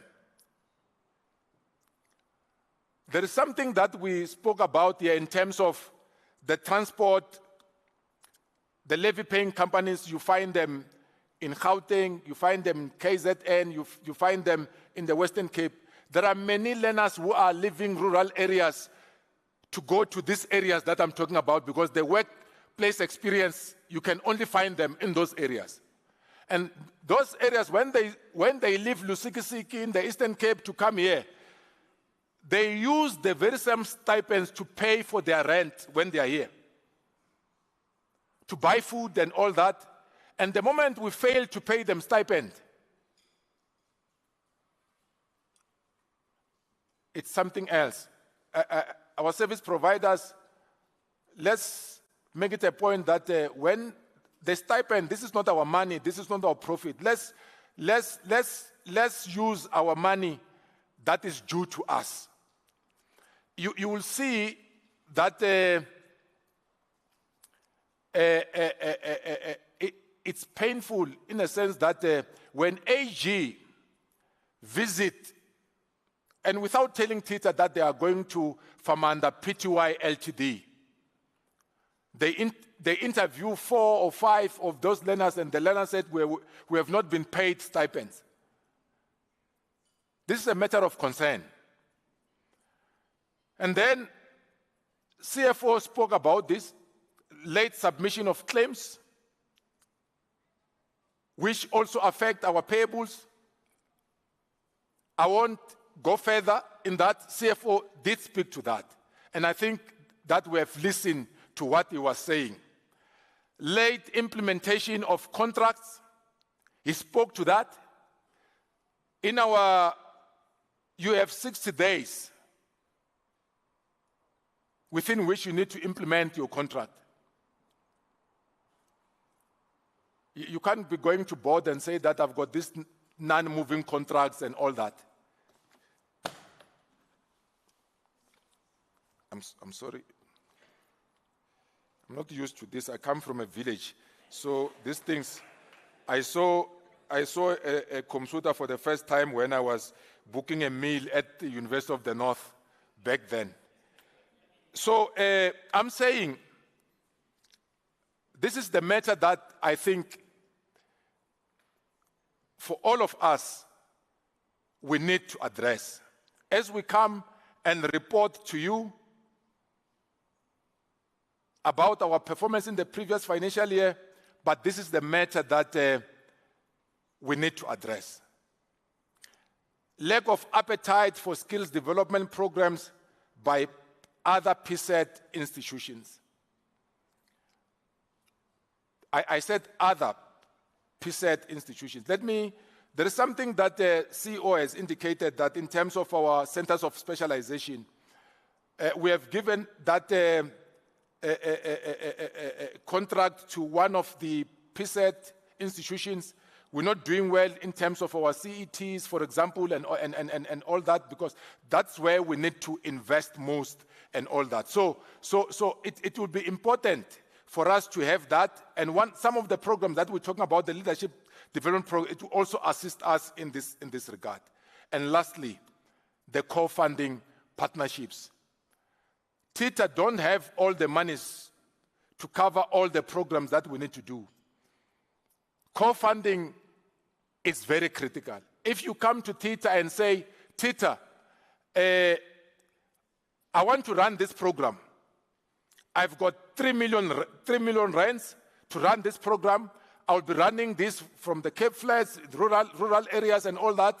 And if you can partner with us, TETA will gladly partner with you, because it is part of our strategic priorities for us to have those partnerships that we're talking about. Thank you so much.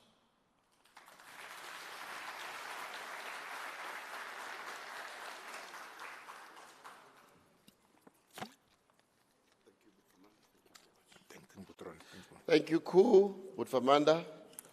He's obviously the nicest guy in the room, because unlike us who talk about the past, he tells you the future. What is even nicer about him, he tells you the numbers, and we all know they don't lie, don't they? And I'm hoping with that, so that I'm not between your evening, this evening, which is the gala dinner where we want to recognize you, on his behalf, I'm going to ask that we approve this thing. Because he's a nice guy. I notice we're running out of time. May I propose that we are going to have scheduled stakeholder engagement. In those stakeholder engagements, you will ask a lot of questions in those engagements. Unless if there are really, really burning issues, I would want to wrap up this session so that we all go back and freshen up, come back for your evening. I also need to do my makeup so I can look like Famanda on the screen. And then we all get together. Is it fair, stakeholders, that we do the wrap-up instead of us? But before I do that, let me do the normal exercise required by law, which is to say that you need to approve our draft plan so that when we submit for final approval by Parliament, they are reaffirmed that we have engaged you as our stakeholders.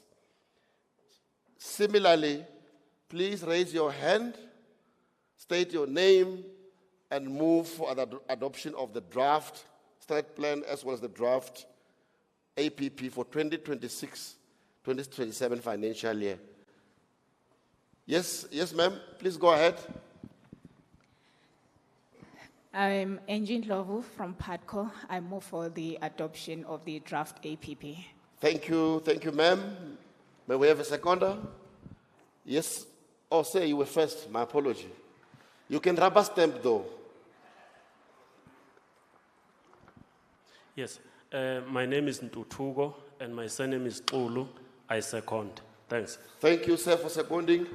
Before I let you go, I'm told that there will be some announcement regarding the gala dinner. Please don't go. It's about you tonight. And meanwhile, while those that need to make those announcements are coming up on stage, let me once again thank you all, our stakeholders. Not only were you looking beautiful, thank you for engaging us. We certainly appreciate it. And we certainly look forward to working with you for the betterment of this transport sector, which is a backbone of any economy in any part of the world. Where are the announcers, please, so we can release Madam Khatile, who is our Executive Corporate Services Managers. On behalf of the board, on behalf of the entity, thank you all and God bless.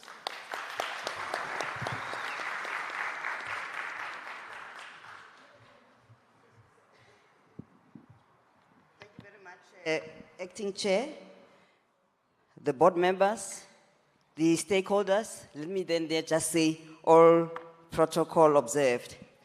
Indeed, we have run out of time, so mine is just to make announcements.